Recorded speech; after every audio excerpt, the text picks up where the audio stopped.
Elon Musk stepped out of the sleek black Tesla he'd arrived in, his presence unmistakable. His dark sunglasses shielded his eyes, but his mind was wide awake, processing a million things at once. He had just wrapped up a successful meeting with a group of engineers working on a new initiative for SpaceX, and this dinner at one of New York's finest restaurants was the perfect way to unwind.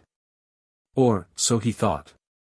The evening air was crisp as he adjusted his jacket and headed toward the restaurant's entrance, his mind still buzzing with ideas. He was dressed casually but still exuded the effortless confidence that came with years of success. The restaurant itself was upscale, with a glowing name in gold lettering above the door, the Manhattan Cellar. Its reputation for impeccable service and exquisite cuisine had made it a go-to spot for the city's elite, and tonight, Elon was ready to enjoy a meal, perhaps a glass of wine, and a moment of peace away from the constant hustle of his tech empire. As he walked in, the atmosphere immediately struck him, a sophisticated blend of fine dining and luxury, the kind of place where the rich and powerful mingled. The soft hum of conversation mixed with the clink of wine glasses. The gentle dim lighting created an aura of intimacy, setting the perfect stage for an enjoyable evening. Elon approached the host's stand, where a young man, sharply dressed in a tuxedo, greeted him. "Good evening, sir. How may I help you?" the host asked, his smile professional, but his eyes showed a flicker of recognition as they landed on Elon. Elon, ever the gracious guest, gave a nod. "I have a reservation for Elon Musk," he said, his voice calm, the same voice that had led multiple companies to the cutting edge of innovation. The host's smile faltered for just a second, a flicker of hesitation crossing his face. "I'm sorry, sir, but we're fully booked tonight," the host said, his voice no longer as warm as before. "There's no table available." Elon raised an eyebrow. He glanced around. The restaurant was nearly half empty. There were empty tables scattered around, and the soft murmur of conversation seemed to lack the usual bustle that came with a fully booked evening. He knew the rules of high-end dining: if they're fully booked, they're often also packed to the brim. But something didn't add up here. "Are you sure?" Elon asked, his voice a mix of surprise and confusion. "I see plenty of empty tables." The host's expression remained unchanged, his tone polite but firm. "I apologize, sir, but we cannot accommodate you this evening. If you'd like, we can assist in finding a table at another establishment." Elon's mind raced for a moment, trying to grasp what was happening. He had been to this restaurant before, and this kind of thing had never happened. He wasn't someone who was accustomed to being turned away from anywhere, much less a place like the Manhattan Cellar. But there was something about the way the host was acting that seemed off. Elon paused, staring at the host for a few seconds before glancing around the room again. The host began to fidget nervously, sensing the tension. He kept looking over Elon's shoulder, perhaps hoping someone would intervene. Elon, however, stood his ground. "Is there a problem here?" Elon asked, his voice steady but with an edge of authority that could only come from a person used to being in control. At that moment, a manager, a woman in her early 40s, came rushing over. Her expression was polite but clearly concerned. "Mr. Musk, I'm so sorry for the misunderstanding," she said quickly, her voice strained. "It seems there's been a miscommunication in our reservation system." Elon wasn't convinced. The polite tone in her voice felt like an attempt to brush the situation under the rug. "It's fine," Elon replied, though his patience was starting to wear thin. "I don't mind waiting, but I'd appreciate a table. I'm a bit confused as to why there are so many empty tables and you can't seat me." The manager's eyes flickered nervously as she glanced toward the staff, before returning her gaze to Elon. "Unfortunately, we're just at capacity tonight," she said, almost too quickly. "Our reservations are fully booked." It was in that moment that Elon's mind began to turn. He had been in many situations before where things didn't go as planned, whether in business, with investors, or even when facing technical roadblocks. But this was different. This wasn't an issue with numbers, resources, or timelines. This was something personal. The more he thought about it, the more it felt deliberate. The manager quickly tried to assure him that there was nothing personal involved. "I understand this is inconvenient, Mr. Musk, but we're more than happy to book you for another time. Perhaps tomorrow." Elon felt the familiar wave of frustration rising within him. Here was a place where people who looked like him, people of power and influence, were treated with respect and courtesy. Yet, tonight, something had shifted. Maybe it was subtle, maybe it was unintentional, but it didn't feel right. Something was off. Elon glanced at his associates, who had followed him into the restaurant. They were standing behind him, shifting awkwardly, unsure of how to handle the situation. The restaurant's eyes were now upon them, and the hushed whispers from other diners began to ripple through the room. "What's going on?" one of his associates muttered under his breath. Elon stood there for a moment, absorbing the weight of the situation. This wasn't just about a table or an evening out. This was about something deeper. A sense of exclusion. A sense of being looked down upon. Without a word, Elon turned and walked towards the exit, his steps measured, deliberate. His associates followed him out, casting confused glances at each other. Outside the restaurant, Elon paused, looking back at the elegant facade. He didn't feel the need to say anything. The incident had already started to stir something within him. It wasn't just about being turned away. It was about the silent judgment that had made its way into every corner of this exclusive world. A sudden thought crossed his mind: what if this wasn't a mistake? What if it was intentional? Before anyone could say a word, Elon turned to his associates. "Let's go," he said simply. But as they walked away, a small part of him wondered, what would happen next? Hit subscribe and leave a comment with where you're watching from. This story might just spark a new beginning. What's one thing that always pushes you forward, even when things get tough? Elon Musk's story didn't begin with lavish dinners or headlines about SpaceX rockets soaring into the stars. It started in Pretoria, South Africa, on June 28, 1971, where he was born into a family that, while not wealthy, was driven by a deep sense of ambition and intellectual curiosity. His father, Elon Musk, was an electromechanical engineer, while his mother, May, was a model and dietitian. From a young age, Elon displayed an unusual affinity for technology. He wasn't the kind of kid who enjoyed playing traditional games, but instead, he spent hours dismantling gadgets and teaching himself how they worked. By the time he was 12, he had already programmed his first video game, a space adventure game called Blaster, which he sold for $500. It was a modest start, but it marked the beginning of something extraordinary. While his classmates were engrossed in typical childhood activities, Elon was absorbing information that would later fuel his entrepreneurial drive. His childhood wasn't all roses, however. He struggled with bullying at school and was often an outsider. He was bookish, introverted, and sometimes even considered strange by his peers. But he never let that deter him. The bullying only hardened his resolve, teaching him to rely on himself and to push past social obstacles. Elon's family moved to Canada when he was 17, and from there, he quickly realized that his journey wasn't going to be like everyone else's. He enrolled at Queen's University in Ontario before transferring to the University of Pennsylvania, where he earned degrees in both economics and physics. But, while academic success was important, it was his drive to change the world that truly set him apart.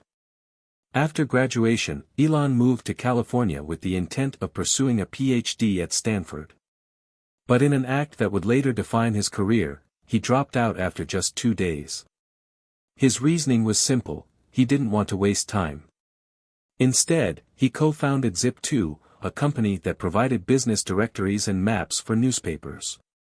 Within a few years, Zip2 was sold to Compaq for nearly $300 million. Musk walked away with $22 million from the deal. But that was just the beginning. With that windfall, Elon turned his attention to something bigger. He launched X.com, an online payment company that would eventually become PayPal after a merger. PayPal was sold to eBay for $1.5 billion in stock in 2002, leaving Musk with another $165 million. With those funds, he made his first investment in what would become SpaceX, a company with an ambitious mission, to reduce space transportation costs and ultimately make life interplanetary. While the world saw a successful businessman, Elon Musk saw the possibility of reshaping industries that were resistant to change. SpaceX, Tesla, SolarCity, and even his ventures into brain-machine interfaces with Neuralink were not just businesses to him. They were opportunities to create a future where humanity thrived not only on Earth but beyond. His relentless drive to change the world was driven by a singular idea: the future had to be better than today. But as much as Elon's career was defined by his vision for a sustainable and technologically advanced future, his personal life was a bit more tumultuous. He had been married 3 times and had several children. His relationships had garnered their own share of media attention, and his public persona was often juxtaposed between the genius innovator and the complicated, sometimes controversial figure. Despite the highs and lows of his personal life, Elon remained laser-focused on his work. His approach to business was unique, often throwing caution to the wind, making decisions that many thought were too risky. For instance, when Tesla was struggling financially in its early days, Elon poured his own money into the company, betting it all on the belief that electric cars could revolutionize the automotive industry. His career was a whirlwind, filled with triumphs, setbacks, and media frenzy. But his message was clear: no challenge was too big. He was here to change the game, not just in technology, but in the way the world thought about energy, transportation, and even the future of humanity. Yet, for all his business success and global recognition, one thing about Elon remained constant: he was still that kid in South Africa who loved tinkering with technology and dreaming of a future that seemed out of reach. And though the world around him was changing, so was he. As he got older, Elon's vision expanded beyond his own companies and began to incorporate a broader message of innovation and progress for the greater good. This was a man who knew how to take risks, challenge norms, and redefine what was possible. But even as Elon Musk rose to become one of the wealthiest and most influential individuals in the world, his actions, both in business and in his personal life, often sparked as much controversy as they did admiration. Some hailed him as a visionary, while others saw him as a reckless billionaire whose ambitions threatened to overstep ethical boundaries. Yet, no matter the criticism, Musk's resilience remained unshakable. The cold wind of the night seemed to intensify as Elon Musk walked away from the restaurant, his mind swirling with questions and a sense of disbelief. How had he ended up in this situation? He had been to countless high-end restaurants around the world, some with far more prominent figures than himself, and never had he faced such an outright rejection. But tonight was different. Something about it felt wrong. His associates had fallen silent, their confusion mirrored in their eyes as they followed him outside. They'd been with him through countless business deals, tense meetings, and even rocket launches, but they had never seen him quite like this, fuming, yet composed, his mind clearly working through the situation. The restaurant's bright lights flickered in the distance as they gathered around the sleek black Tesla that Elon had driven himself. He didn't speak for a few moments, allowing the gravity of the situation to settle in. "What's going on, Elon?" one of his associates, Jacob, asked quietly, clearly unsure of how to approach the situation. Elon's eyes narrowed as he stared at the restaurant's entrance, his thoughts moving faster than his words. "Did you see how they treated me in there?" he asked, his voice calm but filled with an underlying tension. "That wasn't a mistake. That wasn't a scheduling issue." Jacob frowned. "What do you mean?" "They didn't want me there," Elon said slowly, the weight of the realization dawning on him. "There's something more going on." His other associate, Maria, stood next to him, her arms crossed over her chest. "Are you sure? Maybe it was just a misunderstanding." Elon turned to face her, a flash of frustration crossing his features. "No, Maria. It wasn't a misunderstanding. The way the host acted, the way the manager rushed over, they didn't want me in that restaurant. The words hung in the air for a moment. Elon wasn't just frustrated, he was disturbed. This wasn't like him.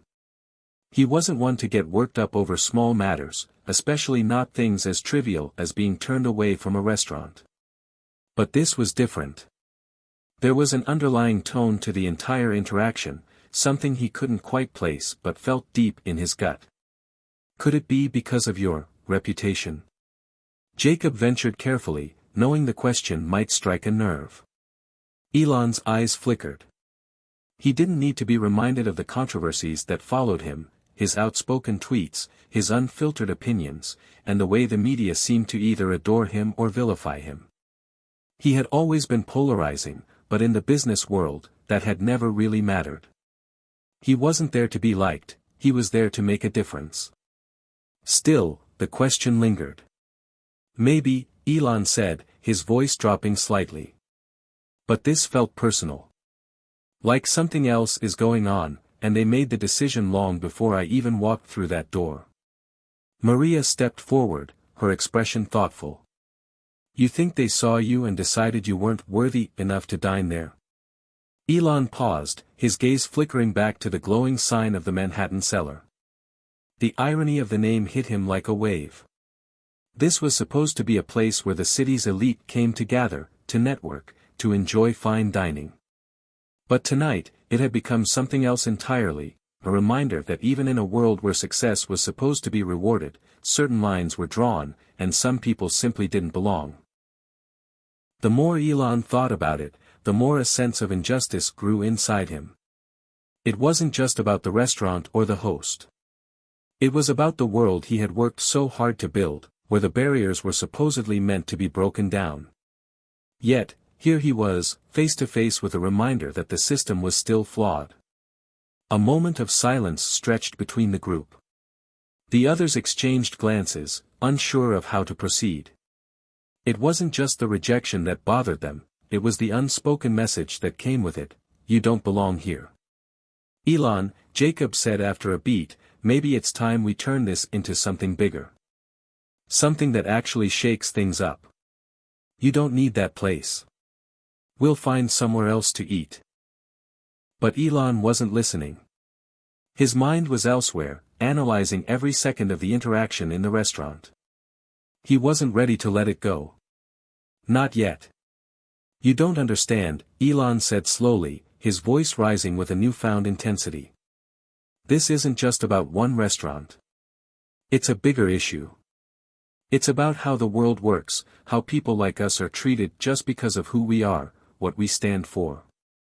They think they can exclude people based on something as shallow as status. Jacob raised his eyebrows. You're not suggesting, Elon cut him off. Yes. I think it's time we make a statement. Something that gets people talking. Maria shook her head, sensing that Elon's mind was made up. What are you thinking? Elon looked up at the sky, his gaze distant. I don't know yet. But I'll figure it out.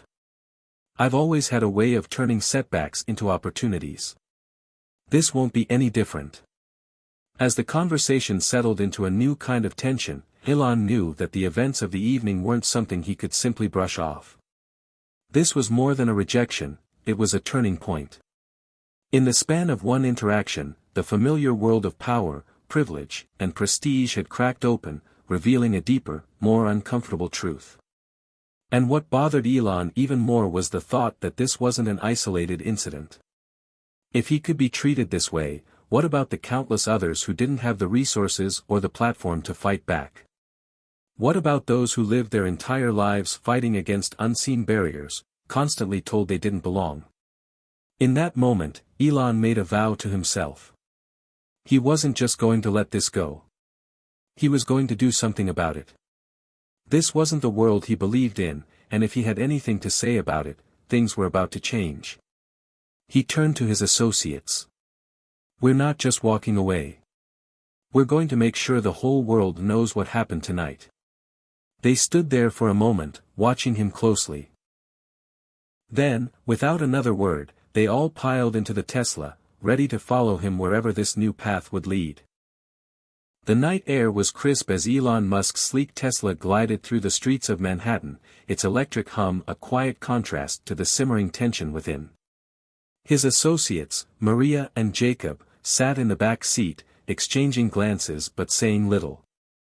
They had known Elon for years, had seen him face challenges both big and small, but they had never seen him so determined, so quietly furious. As they passed through the city, Elon's mind raced. What had just happened at the Manhattan cellar wasn't just an inconvenience, it was an insult. It was an affront not only to his status but to the very principles he had spent a lifetime building. And now, he had to turn this into something more. He was no stranger to the idea of disruption. It had been his life's work, whether through SpaceX, Tesla, or Neuralink. But this time, the disruption wouldn't come from rockets or electric cars, it would come from within the very heart of the establishment that had just rejected him. He had a plan, and it was one that would shake the foundations of the elitist culture that governed the world's most exclusive circles. "All right," Elon finally spoke, his voice steady and focused. "I've been thinking. We're going to turn this into something people can't ignore." Maria raised an eyebrow. "What are you thinking?" Elon's gaze remained forward, his eyes fixed on the road ahead. "We're going to launch a campaign, a movement, something that challenges the very notion of exclusivity. But we're going to do it in a way that catches everyone off guard." Jacob leaned forward, intrigued. "And how exactly are we going to do that?" Elon smirked, his eyes glinting with a spark of excitement. "We're going to make the world question why such establishments even exist in the first place. Why should there be places where people are told they can't dine? Why are these invisible lines drawn between the haves and have-nots? We'll take what happened tonight and turn it into a statement about inequality, about discrimination, and about how we need to rethink what it means to belong." Maria frowned. "Are you saying you want to go after restaurants? The whole hospitality industry?" "Not just restaurants," Elon corrected, his voice cool but determined. "The entire idea of elitism. Think about it. We've created a society where a select few can enjoy the finest of everything, while the rest of us fight for scraps. The only way to bring true equality is to shine a light on how these systems are stacked against the majority." Jacob and Maria exchanged looks, both taken aback by the audacity of Elon's plan. But they knew better than anyone else that this was what Elon did best: take an absurd, bold idea and turn it into something that everyone would be forced to pay attention to. "All right," Maria said slowly, "but what's the first step in all of this?" Elon's lips curled into a grin. "We're going to do something big. I'm going to make an announcement. But it won't just be about what happened tonight, it's going to be about something larger. We're going to use this incident to highlight the deep divides in society, to draw attention to how wealth and status are used to dictate access to experiences that should be available to everyone." They all sat in silence for a moment, absorbing the weight of what Elon was suggesting. The idea was radical, to say the least, but it was also on brand for someone who had made his name by defying convention. It wouldn't be just a campaign, it would be a full-on disruption. As they neared their destination, Elon felt a sense of resolve settle over him. This wasn't just about being denied a table at a restaurant. It was about the bigger picture, the inequities in a system that only rewarded those at the top while leaving the rest of the world behind. And if there was one thing he knew for sure, it was that people had been waiting for someone to stand up to this kind of system. This wasn't just a moment of personal rejection, it was the catalyst for a movement. When they arrived at their destination, a sleek downtown office building where Elon often conducted business, they made their way up to his private conference room. A team of trusted advisors and PR specialists were already waiting for him. Elon had worked with them on many occasions, from the launch of SpaceX rockets to the unveiling of new Tesla models, but this meeting was different. The room was filled with tension, everyone aware that something big was coming, but no one was sure exactly what. "Elon," Maria said, standing beside him as they walked into the room, are you sure about this? I mean, we're talking about going after the very institutions that have supported us. Exactly, Elon replied, his tone firm. But this is the moment to challenge the system. The world is ready for something disruptive, and this is it. He walked to the head of the table, took a seat, and turned to face the group. We're going to use tonight's incident as the launch pad for a campaign that redefines what exclusivity means. We're going to talk about access to wealth, power, experiences, and how that has been artificially restricted by the few in power. It's time to create a new kind of world where everyone belongs. The room was quiet as they absorbed his words. The idea was ambitious, some might even say reckless, but Elon's track record spoke for itself. He had defied the odds time and time again, and now he was ready to do it again, only this time, it wasn't about building a company or sending rockets to space. It was about tearing down the barriers that separated the haves from the have-nots. We'll start with a viral campaign, Elon continued. We'll take the rejection I faced tonight and amplify it, but it won't stop there. We'll use social media, we'll use our platforms to tell people why this is important. We'll get people talking, and more importantly, we'll get them questioning the very systems that have allowed this kind of treatment to exist. Maria and Jacob exchanged a look. They were both on board, but the enormity of what Elon was proposing was beginning to settle in. This wasn't just about a social media post or a few hashtags, it was about starting a conversation that could spark a revolution.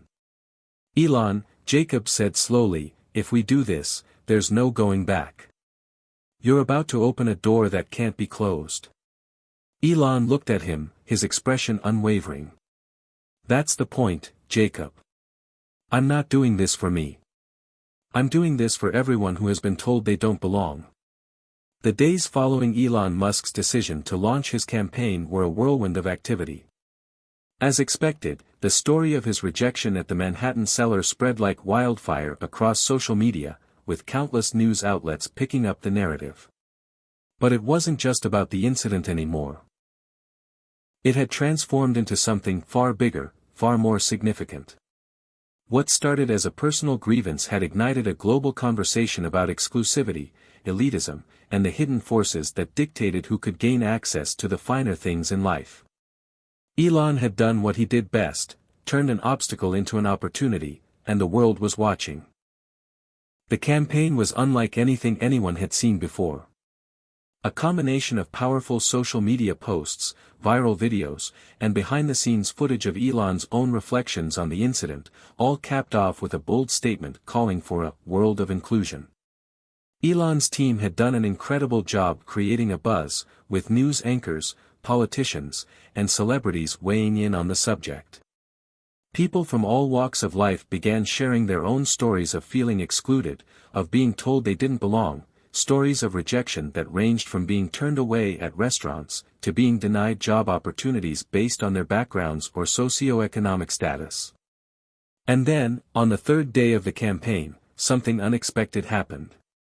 Elon had been scheduled to appear on a major talk show, a high-profile, live broadcast that could further amplify his message. The producers had been thrilled about the potential for a ratings boost. After all, Elon was a household name. What they didn't anticipate was the intensity with which the conversation would unfold. As Elon took his seat on the set, the atmosphere was tense. The host, a well-known journalist with a reputation for pushing guests to their limits, wasted no time. So, Elon, the host began, his voice cutting through the quiet buzz of the studio, you've taken what happened at a restaurant and turned it into a global campaign. You're calling for a new world where everyone is included, where the barriers that divide us are torn down. But tell me this, how can you, someone with such immense wealth, privilege, and power, truly understand what it's like to be excluded? The question hung in the air, a heavy one, designed to challenge Elon's very premise. The host's gaze was sharp, as if he was expecting a defensively charged response. The audience waited in silence, eager for Elon to react. But Elon didn't flinch. Instead, he leaned forward slightly, his face calm but resolute. You're right, he said, his voice steady, yet tinged with an unexpected vulnerability. I've been incredibly fortunate. I have access to resources, opportunities, and experiences that many people could only dream of. And I don't take that lightly. But that's precisely why I'm speaking up now. Because when you have that kind of privilege, you have a responsibility. A responsibility to challenge the systems that keep others from having the same opportunities. I might not experience the daily exclusion that so many others do, but I see it. I hear it. And I know that if I don't use my platform to amplify their voices, I'm part of the problem. The host raised an eyebrow, clearly taken aback by Elon's response. This wasn't the confrontation he'd expected. And you truly think this campaign is going to change anything? The host asked, leaning forward in his seat. Elon nodded, his eyes never leaving the host's. I do. It might not happen overnight, but change doesn't come from silence. It comes from discomfort. It comes from people being willing to stand up and say enough is enough. That's how movements begin. That's how systems start to shift. The words hit the studio like a jolt of electricity. For a moment, the audience was silent, processing what Elon had said. The host, for all his skill in pushing guests to the brink, didn't have a rebuttal. There was nothing more to say. But then, as if to punctuate the seriousness of the conversation, Elon's phone buzzed in his pocket. He didn't reach for it at first, but the buzz persisted. I'm sorry, Elon said, momentarily distracted as he took the phone out of his pocket.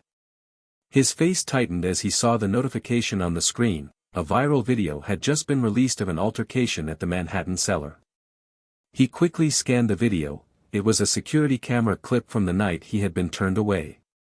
The footage was shaky, but the scene was clear, Elon walking up to the hostess station, followed by the cold reception. What was disturbing, however, was the conversation that followed. The clip included footage of the restaurant manager speaking to the staff, making it clear that Elon Musk was not welcome in their establishment. The manager had even used harsh words that hinted at a deliberate, discriminatory decision. The clip ended with the manager telling the hostess, "Don't let him in. We don't want his kind here." The world exploded. Within seconds, the video had been shared millions of times. People were horrified. What had once been a personal affront had turned into a shocking public scandal. The video painted a picture of elitism so blatant, it left people in disbelief. How could a world-renowned businessman be turned away for something as trivial as his wealth and status? How could anyone, especially someone in a position of power, make such a sweeping and cruel judgment? The buzz in the studio was immediate. The host, still stunned by the development, turned to Elon. Well, Elon, he said, his voice a mix of astonishment and admiration, I think this just became something bigger than anyone could have predicted. Elon didn't speak immediately. His eyes were glued to the screen as he watched the video play again, this time in full. He had anticipated that the story would grow, but this was bigger than anything he had expected. For a moment, the weight of the situation hit him. This wasn't just a rejection from a restaurant anymore. This was a stark revelation of how deeply ingrained the culture of exclusivity had become. Behind closed doors, there were whispers that this could be the beginning of the end for the restaurant industry as a whole. The idea of exclusivity was coming under fire, and some feared the ripple effect would be catastrophic. At the same time, Elon's campaign had started to gain traction among the masses. Thousands of everyday people shared their own stories of exclusion, whether it was being refused service at a cafe because of their appearance or being told they couldn't afford the VIP experience at a concert. People from all walks of life were rallying behind Elon, seeing his rejection as a representation of their own struggles. But it wasn't just the general public who was rallying behind him. Influencers, celebrities, and even politicians began to throw their support behind the campaign. Some declared they were no longer going to support the restaurants that had made it clear they didn't want Elon Musk's kind around. There was talk of boycotting high-end brands, and some even suggested creating alternative spaces where people of all backgrounds could enjoy fine dining without the discrimination. In the midst of all this, Elon's phone never stopped buzzing. His inbox was flooded with messages, some of support, others of concern, and some of outright hostility. But there was one message that stood out, a simple text from Maria that read, "Elon, they're not just angry at you, they're scared." Elon sat in his office, his desk cluttered with papers, his mind racing. Maria's words echoed in his mind. The truth was, this wasn't just about dinner at an exclusive restaurant anymore, it was about the power structures that had been in place for centuries. It was about tearing down the walls of privilege that allowed certain people to control access to wealth, knowledge, and experiences while others were left out in the cold. But that didn't make the path ahead any easier.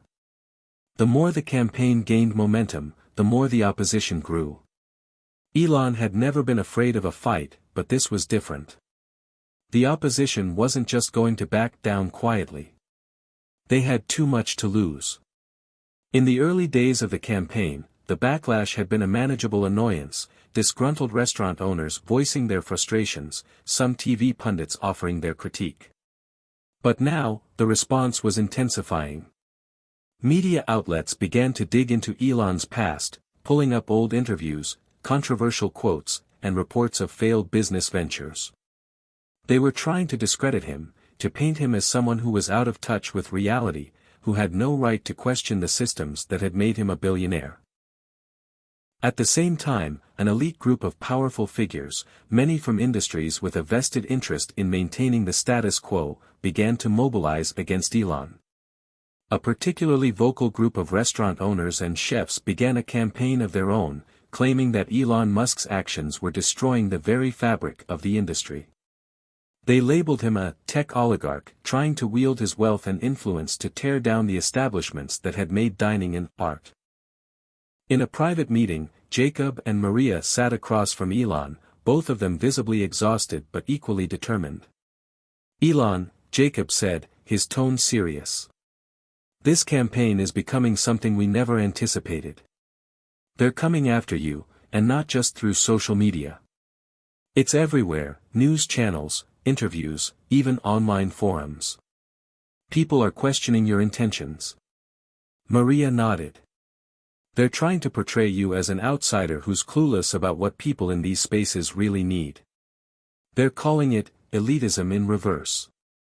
Some of them are saying you're just trying to create a public relations stunt." Elon sat back in his chair, his fingers pressed to his temples. "I knew it was going to be difficult. I knew they'd fight back. But I didn't expect this level of coordination. It's like they're united in their fear of change." Jacob leaned forward. "That's exactly what it is. They're afraid of what happens when people start questioning their power. They've spent decades building this system, this hierarchy, and now you're threatening to dismantle it." Elon's eyes narrowed. "They won't win. They can't. This isn't about me. This is about the millions of people who feel just as excluded as I was last night. The restaurant incident was just the beginning." Maria's voice softened, but her eyes remained focused. "And now we need to think ahead. This fight isn't just going to be about turning away from high-end restaurants. It's going to be about creating a new kind of space, a space where everyone has access, no matter their background." Elon's face hardened with resolve. "We'll do more than just create a new space. We'll show the world that there's power in inclusion. That we don't need to divide ourselves based on wealth or status. We'll build something, together."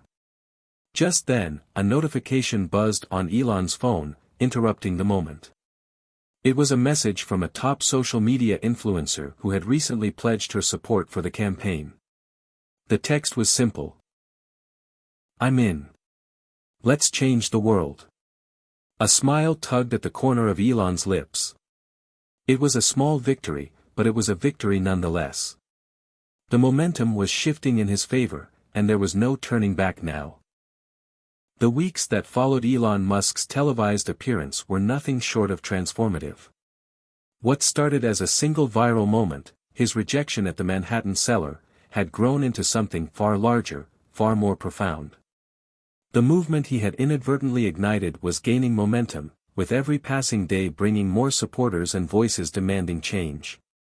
As news of his campaign spread, Elon's message began to resonate with people from all walks of life, whether it was the employees at small businesses who had been overlooked, the students struggling to access education, or the working-class families who felt priced out of exclusive experiences.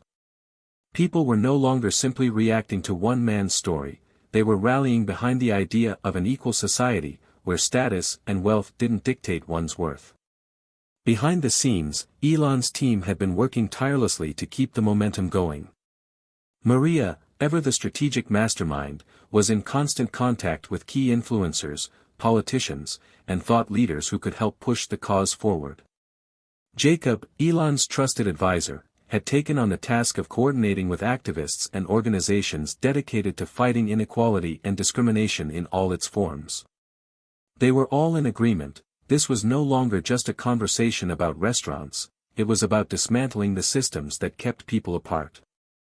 And yet, as the movement continued to grow, so did the opposition. The elites that had long been protected by the walls of exclusivity were not taking the challenge lying down. Behind closed doors, powerful individuals were brainstorming ways to discredit Elon and his campaign, even going so far as to launch their own counter-initiative, promoting the supposed virtues of exclusive spaces and the importance of maintaining standards. But Elon wasn't deterred. Every bit of criticism, every backlash only fueled his resolve.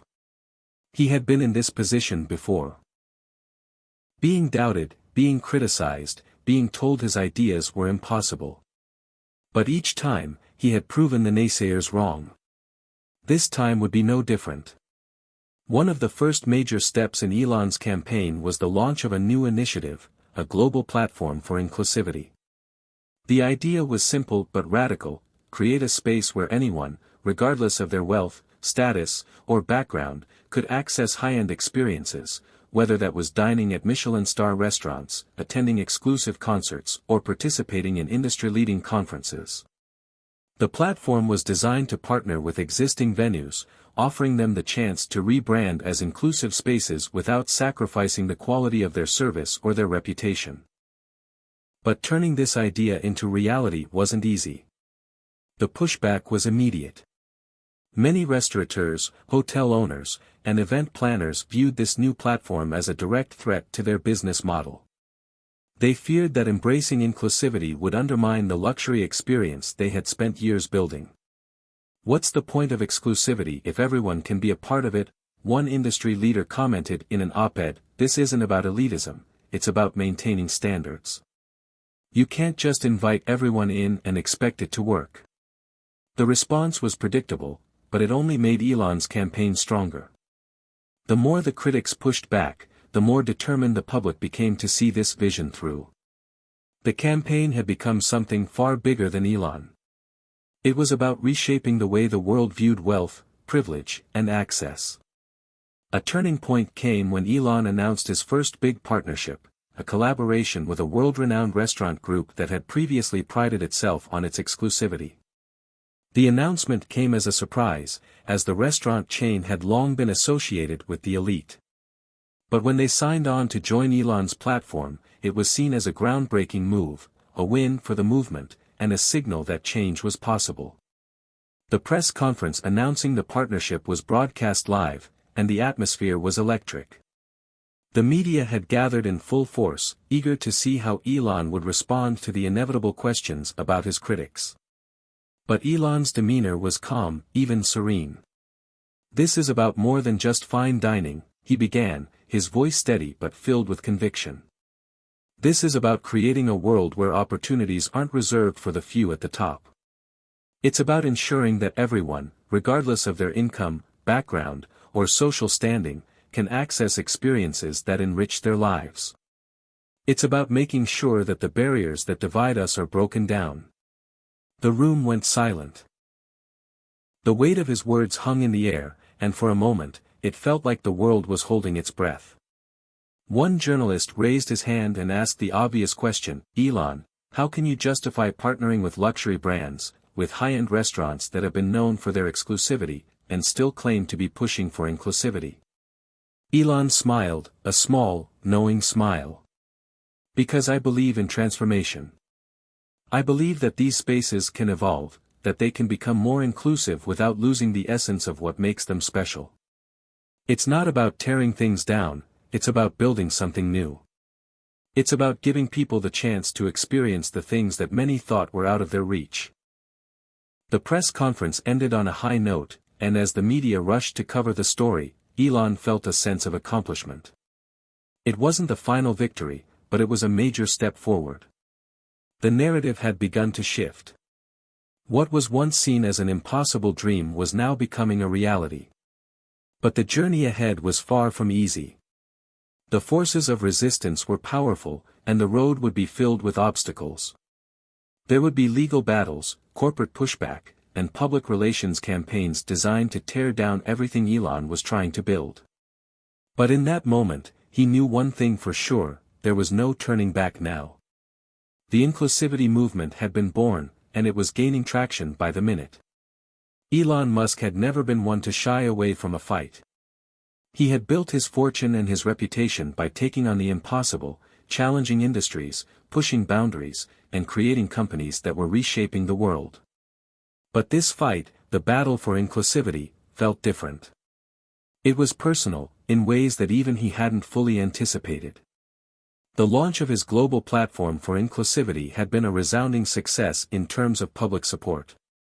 People rallied around the idea of democratizing access to high-end experiences, and his social media was flooded with messages of support. But there was a deeper, darker side to this movement, resistance that was far more organized and formidable than Elon had originally imagined. The pushback from the elite had gone beyond mere criticism, it had turned into a full-blown campaign to undermine everything Elon stood for. Behind closed doors, powerful individuals were pulling strings, using their wealth, influence, and connections to create roadblocks. In the restaurants, event spaces, and high-end brands that Elon had targeted, whispers of "Elon Musk is ruining our business" were beginning to echo. But it wasn't just the traditional powers that were a problem. The tech world, a sphere in which Elon was most comfortable, had also started to show cracks. His allies in the industry had become divided. Some saw his campaign as a dangerous deviation from the focus on innovation and entrepreneurship.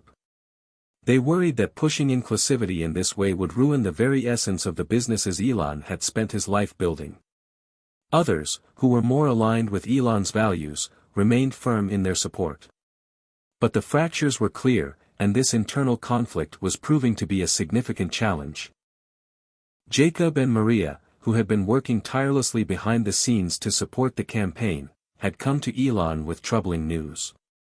The platform's growth was being stifled by legal battles, corporate roadblocks, and subtle sabotage from competitors who feared what Elon's movement might mean for their bottom lines. "It's not just that they're pushing back, it's how they're doing it," Jacob said, his tone serious. "We've had restaurants back out of partnerships. Some are citing logistical issues, but it's clear they're being pressured by competitors. We're even hearing rumors of high-profile business people threatening to withdraw funding from ventures they deem too risky, and your platform is at the top of that list." Maria added, "It's even more complex than that. The media's started running stories suggesting your platform is undermining the restaurant industry. They're framing it as a kind of populist movement that threatens the very essence of fine dining. We've got influencers calling it corporate socialism, claiming you're trying to destroy entrepreneurship and creativity." Elon sat in silence for a moment, letting the weight of Maria and Jacob's words sink in. This was worse than he had anticipated. The more he fought for the cause, the more resistance seemed to surface, pulling at the foundation of his entire vision. "It's like they're trying to rewrite the narrative," Elon finally said. "They're portraying this as a war on success, as if wanting inclusivity means I'm trying to dismantle the system. I'm not doing that. I'm trying to make the system work for everyone." Jacob's gaze hardened. "They won't stop. And they've got the resources to keep up the fight. We've got to be ready for it. If we're going to win this, we'll need to get ahead of the narrative. Elon nodded. We can't afford to play their game. We need to turn the tide, not just react to it. We need something bold. Something that will force them to reckon with the power of this movement. And so, Elon made a decision. Instead of reacting to the media and corporate pushback, he would take the fight to them. He would double down, pushing even further for his cause. It was time for a public reckoning, time to go on the offensive. The plan was simple, but risky. He would host a high-profile global event, one that would bring together celebrities, business leaders, influencers, and everyday people, all united by one goal, to support inclusivity in high-end experiences. The event would feature world-class chefs, musicians, and thought leaders, all committed to the idea that the world could no longer be divided by wealth and status. It would be an opportunity to showcase the power of a diverse community, to prove that inclusivity didn't mean mediocrity, it meant elevating the experience for everyone. But Elon knew this was not going to be easy. The corporate elite would pull out all the stops to discredit him, and the media would be waiting for any opportunity to spin the event into a failure. This was a high-risk gamble. If the event went poorly, it could completely derail the movement. But if it succeeded, it could change the game entirely. Maria and Jacob, while nervous, were on board. They knew that this was Elon's style, he didn't back down from a challenge.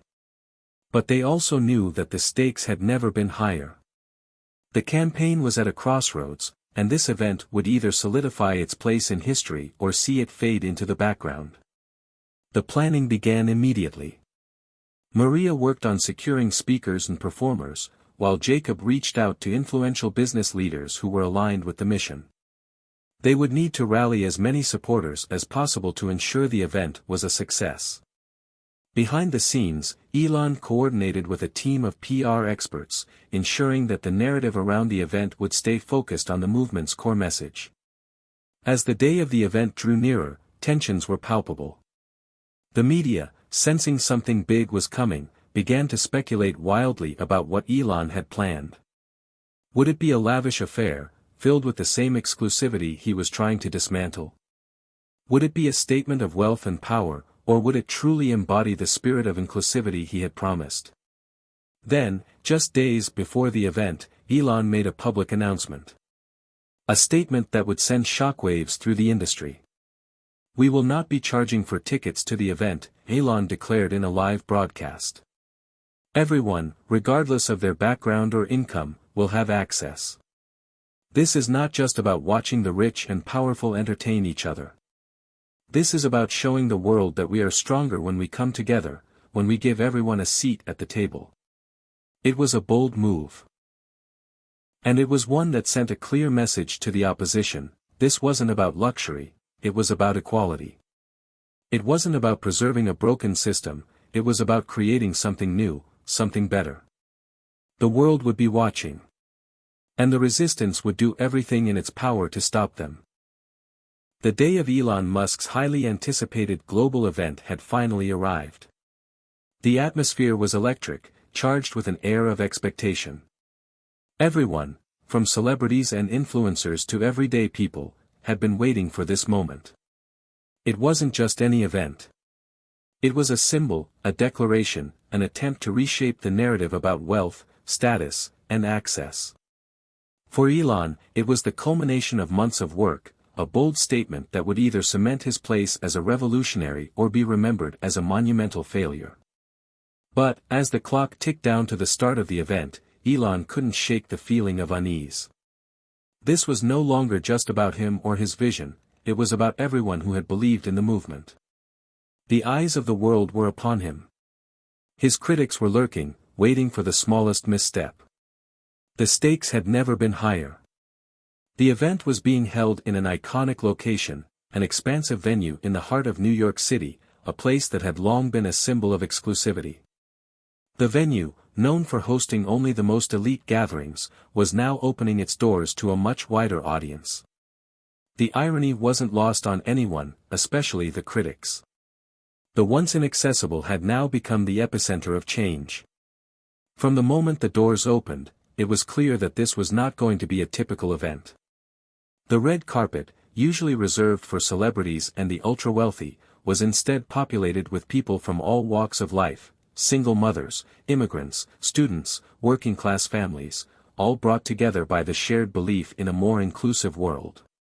They were all there because they had earned their place, and they weren't going to let anyone tell them they didn't belong. Inside the venue, the atmosphere was buzzing with excitement. Large screens displayed the movement's message, access for all, breaking down barriers, one experience at a time. The stage was set for an evening of performances, speeches, and discussions, all aimed at driving home the importance of inclusion. Elon stood backstage, taking a moment to collect his thoughts before stepping out into the spotlight. Maria and Jacob were in constant motion, ensuring everything went smoothly. They knew this event wasn't just about the spectacle, it was about proving that the message could be delivered in a way that resonated with both the powerful and the everyday person. The carefully curated lineup of speakers reflected this: business leaders, activists, celebrities, and everyday citizens who had experienced the pain of exclusion, each one offering a unique perspective on the need for change. The first speaker, a young woman named Emily, took the stage. She was a graduate of a public school who had spent years feeling out of place in the world of luxury. "I was always told that people like me didn't belong in places like this," she began, her voice steady but filled with emotion. "But the truth is, I earned my place here. I'm here because I've worked hard, because I believe in a world where everyone gets to shine, no matter where they come from." Her words were met with a roar of applause, a signal that the audience was behind her, behind this idea. Emily's story wasn't just her own, it was the story of millions of people around the world who had been told they were less than because of their background, their income, or their status. As the night continued, the event became a showcase for what inclusivity could look like in real life. Performers from all walks of life took to the stage: musicians, dancers, poets, each offering their craft to the audience, demonstrating that art and culture could belong to everyone, regardless of their social standing. High-end chefs who had agreed to collaborate with the event were also in attendance, preparing meals that were being served to both the privileged and the less fortunate. There was no segregation, no VIP sections. It was an event that blurred the lines between those who had been historically excluded and those who had always been allowed in. But it wasn't all smooth sailing. Elon knew that the real test would come when the critics had their say. As expected, the media was already speculating about the event. They had been quick to label it a stunt and a publicity grab, and the backlash had already begun. Reports from several high-profile industry figures suggested that the event was out of touch, that it was a disruption of the fine dining and luxury industries, and that the movement could never truly succeed because it went against the very core of these industries' success. Elon wasn't surprised by the criticism. He had expected it. But it was still frustrating. Here was a movement that sought to elevate everyone, and yet there were still those who clung to the old ways, the idea that exclusivity was essential to success. In the midst of the event, an unexpected moment occurred, one that would become the defining moment of the evening. A member of the press, seated at the back of the venue, stood up and shouted, "Elon, are you really suggesting that luxury should be diluted? That the uniqueness of exclusive experiences should be lost just to cater to the masses? Isn't this just about watering down what makes high-end places special?" The room went silent. Everyone turned to see Elon's response. It was a moment of tension, a chance for him to clarify his message, to either double down or soften his stance. Elon took a deep breath, his gaze steady and calm. He stepped forward to the microphone, and the crowd fell silent in anticipation. "I'm not here to dilute anything," he said, his voice resonating through the hall. "What we're doing here tonight is about inclusion, not compromise. It's about showing the world that greatness doesn't have to be reserved for the few. We're not taking away what makes these experiences special, we're making them accessible to everyone. And that's not a loss, it's a victory." The crowd erupted in applause. It was clear that Elon had found his moment, and he had delivered his message with precision and conviction. As the evening progressed, more moments of unity and celebration filled the air. The attendees, from every corner of the globe, shared stories, made connections, and celebrated the idea that no one should be left out simply because they didn't fit a certain mold. By the time the event came to an end, it was clear, the movement for inclusivity wasn't just a passing trend, it was the beginning of a revolution. The audience had experienced what it meant to be a part of something bigger than themselves. The walls had come down, and what remained was a shared vision of a world where everyone had access to the best that life had to offer. But the battle was far from over. There would be more resistance, more challenges ahead. The elites would fight tooth and nail to maintain their power. But as Elon left the stage that night, surrounded by his team and supporters, he knew one thing for sure: this was just the beginning. The world was changing. And there was no turning back. The aftermath of Elon Musk's global event was nothing short of a whirlwind. While the evening had been a resounding success in many ways, the ripple effects of the event sent shockwaves through the industries Elon had set out to disrupt. The media coverage was a mixed bag. Some outlets hailed the event as a revolutionary step toward inclusivity, while others painted it as an elitist ploy masquerading as progress. As usual, Elon was caught in the crossfire of a battle between public perception and private interests.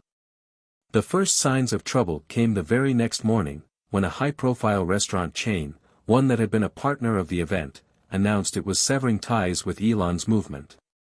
The statement was short and blunt: "We believe in providing unique experiences for our guests, but we cannot support a movement that compromises the essence of what makes luxury exceptional. We wish Elon Musk well, but we are parting ways with his platform." The media jumped on the story, framing it as a major defeat for Elon. One headline read, "First domino falls, luxury industry rejects Musk's inclusivity push." It was the beginning of a coordinated wave of backlash from the elites who felt threatened by what Elon was trying to build.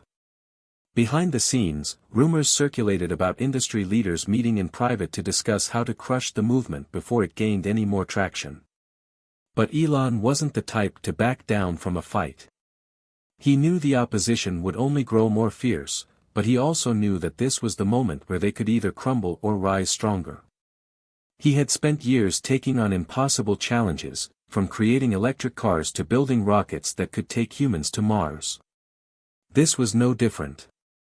He turned to Maria and Jacob, who had been working tirelessly to support him. "We need to show them that we can weather this storm," Elon said, his voice calm but resolute. "This is just the beginning of a much bigger movement, and we can't let them scare us into silence." Maria, as always, was quick to support his decision. "We've come this far. We're not backing down now. The public is behind us, they're seeing what we're doing, and they're responding. We just need to keep pushing, stay on message, and keep building momentum." Jacob, who had always been more cautious, added, "But we need to be smart. The backlash is only going to get worse. We've seen how powerful these industry forces can be. We need to stay ahead of them, control the narrative, and keep the public on our side." Elon took their advice to heart, but deep down, he knew that they needed more than just public support. They needed a plan, a concrete action to counter the growing tide of resistance. The event had been a success, yes, but it was only one step in a much larger campaign. And right now, it felt like the next step was going to be the hardest one yet. He decided to take the fight directly to the heart of the opposition. If the elites were going to try and shut him down, he would meet them head-on. It was time for the next phase of his plan, an even bolder move than the global event, a nationwide campaign to redefine luxury. This campaign would not just be about inclusivity, it would be about reshaping the very concept of luxury itself. Elon began planning the campaign with the same meticulous attention to detail he had used when launching his other ventures. The idea was simple: he would partner with a diverse group of artists, chefs, and influencers who had been traditionally excluded from the luxury space. They would create luxury experiences that weren't about exclusivity, but about access, creativity, and community. It would be an opportunity to showcase that luxury didn't need to be elitist, it could be something that everyone could enjoy, regardless of their background. The campaign would be launched across multiple platforms, with high-profile influencers involved in the promotion. They would host events, dinners, and gatherings that were open to the public, experiences that combined the best of high-end dining, music, art, and technology. It would be an all-encompassing celebration of what was possible when inclusivity and creativity merged. The goal wasn't just to make a statement, it was to prove, through action, that luxury could be for everyone. But there was another layer to this plan. Elon knew that the media would try to spin his campaign as a gimmick, and the elite industry leaders would be quick to criticize him. So he also made the bold decision to leverage his other ventures, Tesla, SpaceX, Neuralink, to help fund and promote the campaign. The message would be clear: this wasn't just a fight in the restaurant or entertainment industries, this was a movement backed by some of the most innovative companies on the planet. Despite the risks, Elon felt invigorated by the challenge. He had always thrived in moments like this, when the odds were stacked against him, when the world doubted him, and when he had to fight for what he believed in. This wasn't just about proving a point to the elites, it was about proving to the world that inclusivity wasn't a threat, but a strength. Maria and Jacob were on board, though they both knew how big of a gamble this was. "We've got to move quickly," Jacob said, looking over the campaign details. "The clock is ticking. The resistance is only going to get more organized, and the longer we wait, the harder it's going to be to convince the public that we're not just in this for the publicity." Elon nodded. "We move fast, and we move hard. We're not just going to react to the opposition, we're going to shape the narrative ourselves." With the plan set in motion, the team worked tirelessly to launch the campaign. Ads were produced, events were scheduled, and partnerships were secured. The first phase of the campaign would be a high-profile dinner in New York City, where a team of chefs from diverse backgrounds would collaborate to create an extraordinary meal that would be streamed live to audiences across the world. It would be the ultimate demonstration of what Elon's vision of inclusivity in luxury could look like. As the campaign ramped up, so did the resistance. News outlets that had initially supported Elon's cause began to turn on him. Powerful voices from within the luxury industries spoke out publicly, calling his efforts misguided and dangerous. One well-known restaurateur even went so far as to call Elon's platform a threat to the very fabric of society. The battle lines were drawn, and it was clear that the coming weeks would be crucial for the future of Elon's vision. But Elon was undeterred. He had faced resistance before, and he knew that the only way to win was to keep moving forward, no matter how strong the pushback. Hit subscribe and leave a comment with where you're watching from. This story might just spark a new beginning.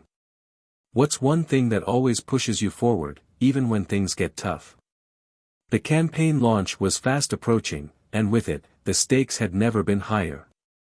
Elon Musk had always been accustomed to the pressure that came with ambitious ventures, whether it was creating electric cars, launching reusable rockets, or pushing the boundaries of space travel. But this campaign was different. It wasn't just about breaking barriers in technology or industry, this was about reshaping the very fabric of society.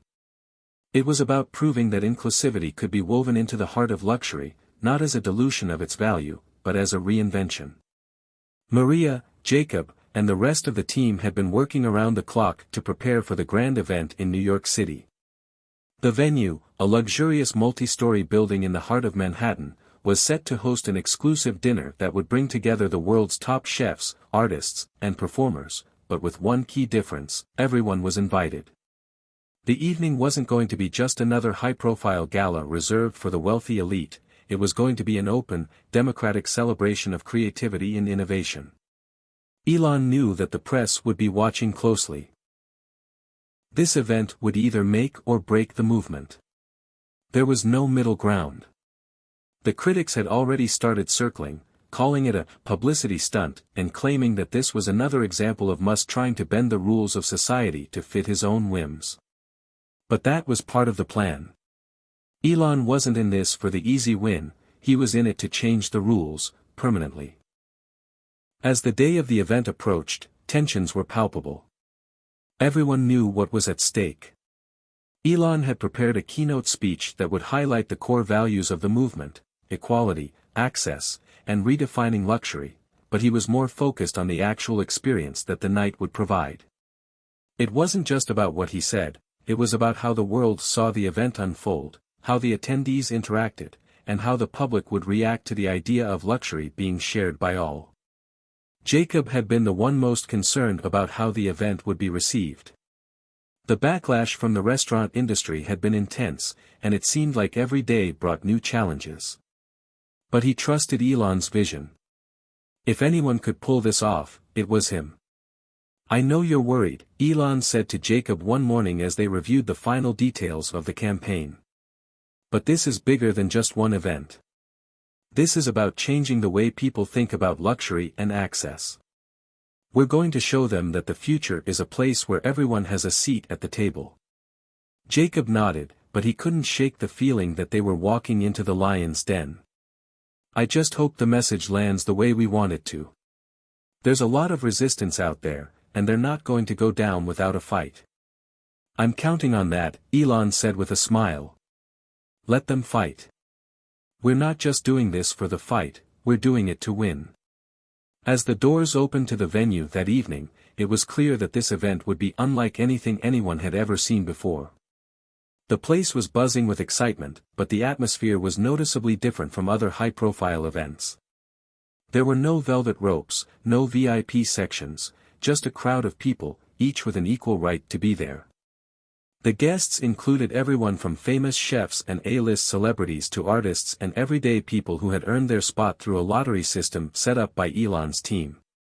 The goal was simple: to give people who never would have had the chance to experience such an event the opportunity to do so. The food was a collaborative effort among renowned chefs from around the world, each contributing their own culinary style to create a multi-course meal that was unlike anything the guests had ever experienced. Instead of a traditional black-tie dinner, the atmosphere felt more like a celebration of human ingenuity, a beautiful melding of cultures, ideas, and dreams. When Elon took the stage to deliver his speech, the crowd fell silent in anticipation. He stepped up to the microphone, dressed in his signature black suit and looking every bit the part of a visionary. But it wasn't his appearance that mattered, it was the words that would come out of his mouth. "Tonight, we're doing something different," Elon began, his voice steady and filled with conviction. "Tonight, we're proving that luxury isn't about exclusivity or privilege, it's about creativity, innovation, and shared experiences. Luxury is no longer reserved for the select few. It's for everyone who has a passion, a vision, and the drive to make it happen. We're here to show the world that the best things in life should never be locked behind a gate." The crowd erupted in applause. But as the applause subsided, a few figures in the back of the room could be seen whispering among themselves, shaking their heads in disbelief. Elon knew that the true test of the evening would come later, when the critics and industry leaders would weigh in on what had just transpired. But for now, the event was a success. The food was exquisite, the performances were breathtaking, and the energy in the room was electric.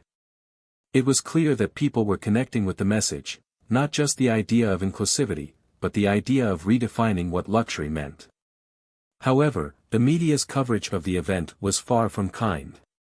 The following morning, major outlets across the globe ran stories about the event, many of which were skeptical of Elon's motives. "Elon Musk's big bet, luxury for all, or just a fad," one headline read.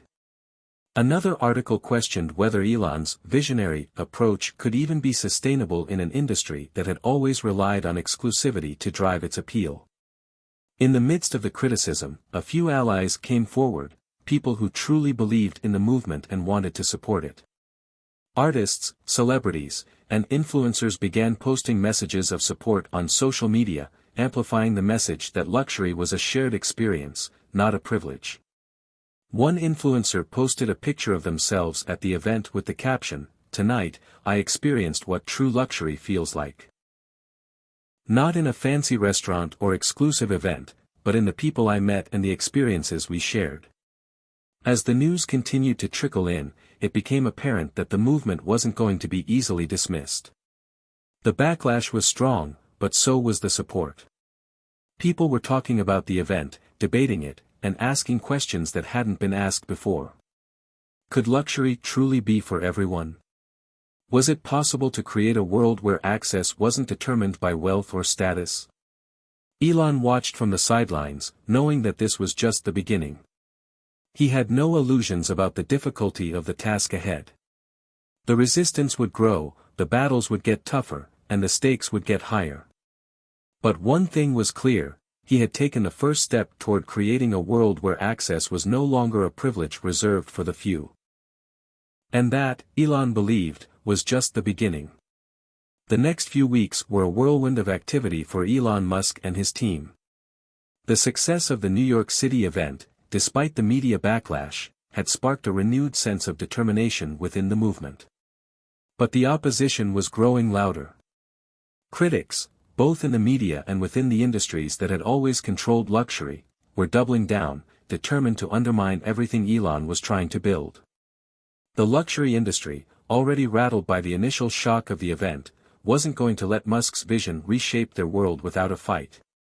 Behind closed doors, some of the most influential figures in the restaurant and hospitality business were organizing, launching a full-scale campaign to discredit Elon's movement.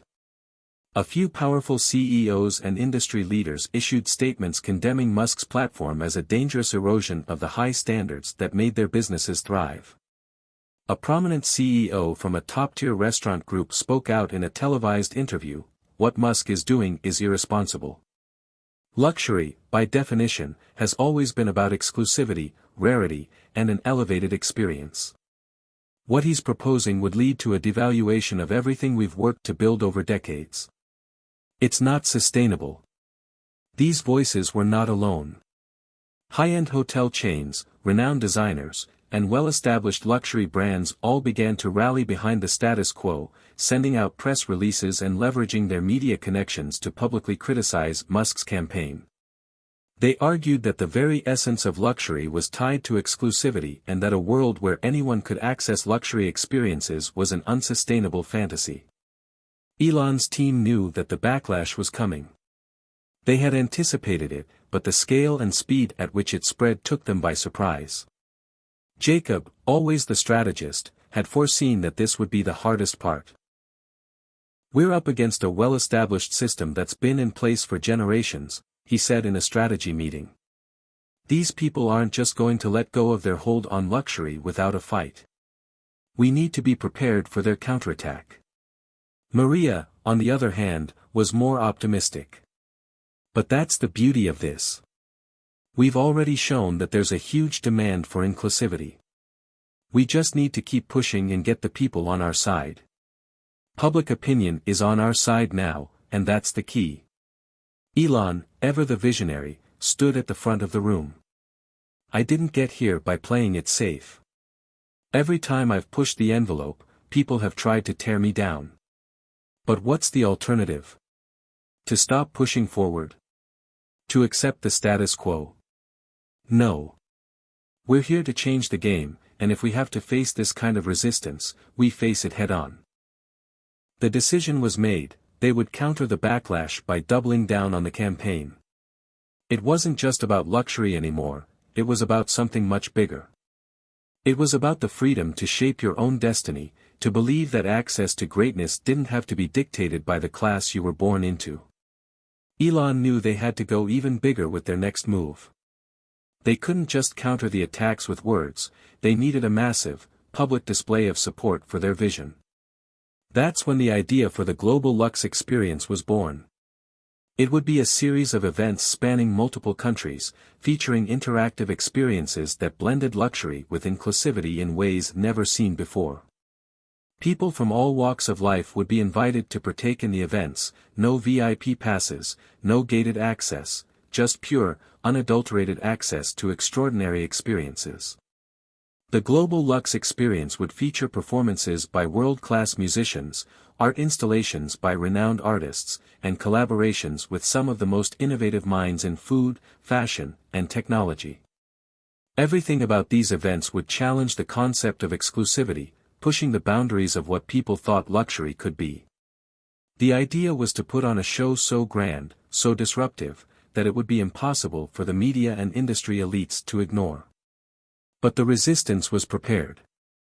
As soon as the campaign was announced, major media outlets began running stories questioning the feasibility of such a bold undertaking. Can Musk's Global Lux experience survive the scrutiny of traditional luxury standards? One headline asked. Another article focused on the financial risks involved, speculating that Musk's grand experiment could lead to massive losses for his companies if the public rejected the idea. The restaurant industry wasn't quiet either. Several well-known chefs and restaurateurs took to social media to decry the campaign, posting open letters calling for Musk supporters to wake up and realize that what he was promoting would ultimately harm the very essence of fine dining and hospitality.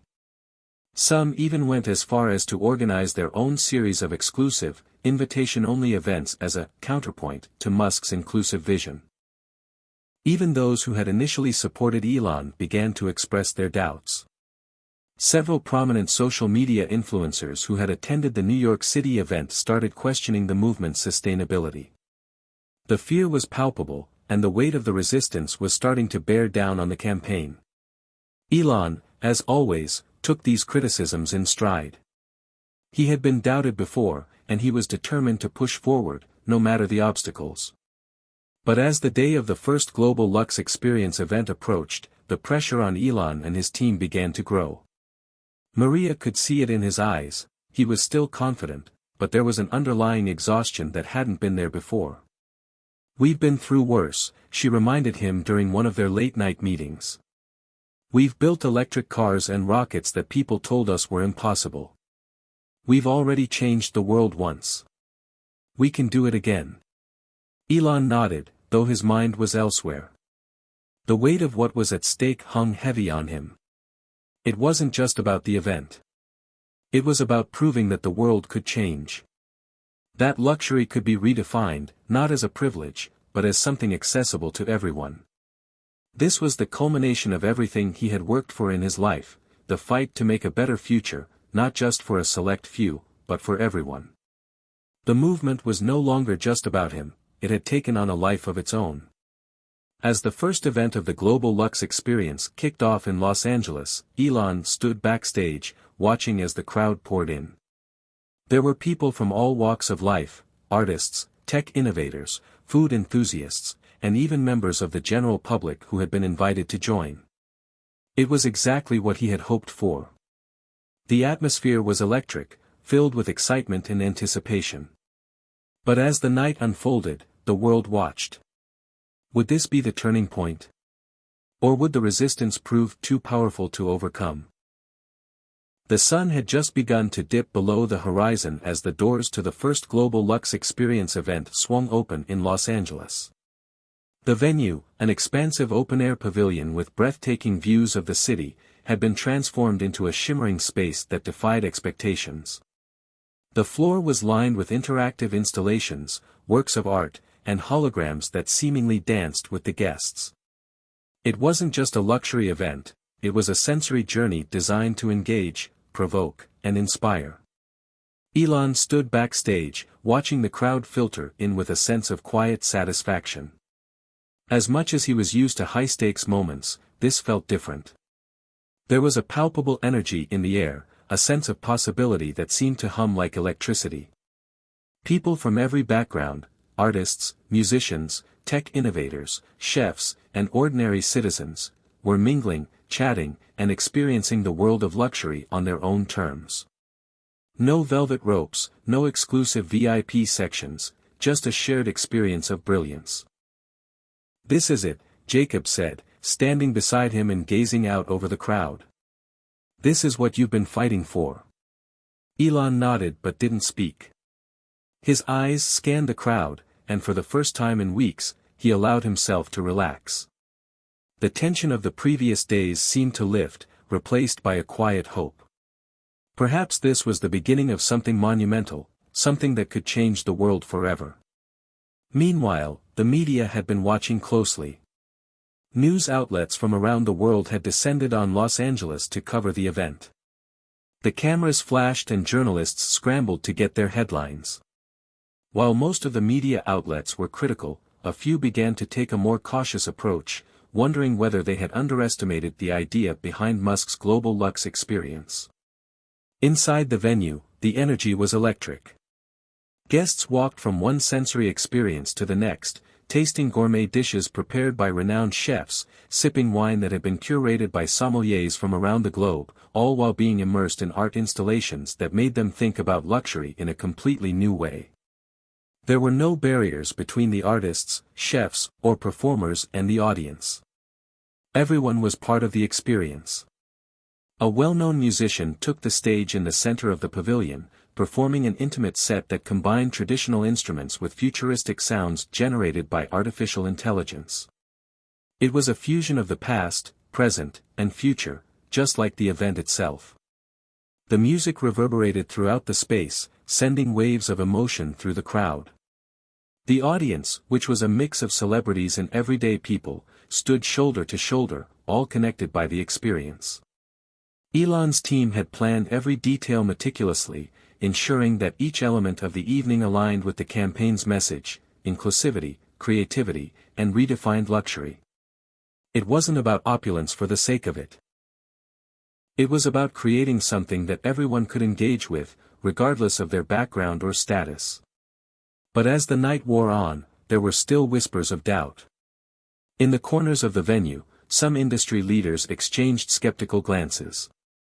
A few of them had come to see the event for themselves, but not all of them were convinced. The restaurant industry in particular was still wary, and some well-known chefs, who had been invited to participate, were being very careful about publicly endorsing the movement. One such chef, an acclaimed Michelin-starred restaurateur, pulled Elon aside during a break in the program. "You're pushing boundaries, but I have to ask, how can you sustain this? How can luxury, something that has always been about rarity, survive when it's shared so widely?" Elon smiled, his calm demeanor unwavering. "It's not about rarity in the way you think. It's about creating a new kind of rarity, one that's built on shared experiences and creativity. Luxury doesn't have to be about exclusivity. It can be about innovation, about pushing the limits of what's possible." The chef nodded slowly, still not entirely convinced. "Maybe. But it feels risky." "I like risk," Elon replied, his grin widening. "It's the only way to make something truly revolutionary." As the night drew to a close, it was clear that the event had been a massive success. The crowd was abuzz with excitement, and the feedback was overwhelmingly positive. People had experienced something they never thought possible: luxury on their terms. The conversation wasn't about who belonged and who didn't, it was about celebrating creativity and pushing the boundaries of what was possible. But even in the midst of the success, Elon knew that this was just the beginning. The challenges were far from over. He had made waves with the global Lux experience, but the resistance was not backing down. Already, articles had begun to appear questioning the financial sustainability of such a large-scale event. Could this model truly work long-term, or was it just a temporary trend? The critics, especially those in the restaurant and luxury industries, were waiting for Musk to slip up. They were betting that the novelty of inclusivity would wear off, that the excitement of the first event would fade. The real test would come with the next Global Lux Experience event, scheduled to take place in London in a few months. That would be the true measure of whether the movement could withstand the pressure and grow into something sustainable. Elon, however, wasn't worried. He had been here before. He knew that the road to real change was never smooth, and he had no intention of backing down now. The Global Lux Experience had captured the public's imagination, and that momentum couldn't be ignored. As the evening came to a close, Elon took a moment to stand alone in the middle of the pavilion, taking in the vibrant scene around him. The energy was contagious, and he felt a sense of accomplishment wash over him. It was hard to ignore the doubts that had lingered before the event, but in this moment, those doubts felt small. "We've only just begun," he whispered to himself. The world was watching, and he knew that whatever happened next would be just as revolutionary as the first step. The question was no longer if the movement would succeed, it was how far it would go. The success of the Los Angeles Global Lux experience had been undeniable. People were still buzzing about it, and the press had reluctantly started to acknowledge that Elon Musk's vision was more than just a passing trend. Still, the real test was just around the corner. As Elon and his team prepared for the next stop on their world tour, London, the stakes felt higher than ever before. London, with its deep-rooted history in high society, luxury, and exclusivity, posed an entirely different set of challenges. The city was home to some of the world's most opulent hotels, private members' clubs, and top-tier restaurants. The luxury market here was firmly entrenched, and the establishment was not known for welcoming disruption. Many critics doubted whether the global Lux experience could capture the same magic that had unfolded in Los Angeles, particularly in a city so entrenched in tradition. But Elon Musk wasn't one to be deterred. If anything, the challenge of bringing his vision to London only made him more determined. "We're going to turn this on its head," he told his team one evening. "London may be the heart of old-world luxury, but we're going to show them that luxury can be new, exciting, and accessible to everyone." As the days leading up to the London event grew shorter, the atmosphere became more intense. Elon's team was stretched thin, finalizing every detail to ensure that the event would live up to expectations. The Global Lux Experience London wouldn't just be another event, it would be an immersive showcase of everything the movement stood for. There would be art installations in the historic halls of the Tate Modern, fashion shows in iconic London landmarks, and live performances in venues that had never before hosted such avant-garde productions. On the ground, the reaction was a mix of curiosity and skepticism. Some Londoners were genuinely excited to experience this new vision of luxury, while others were downright critical.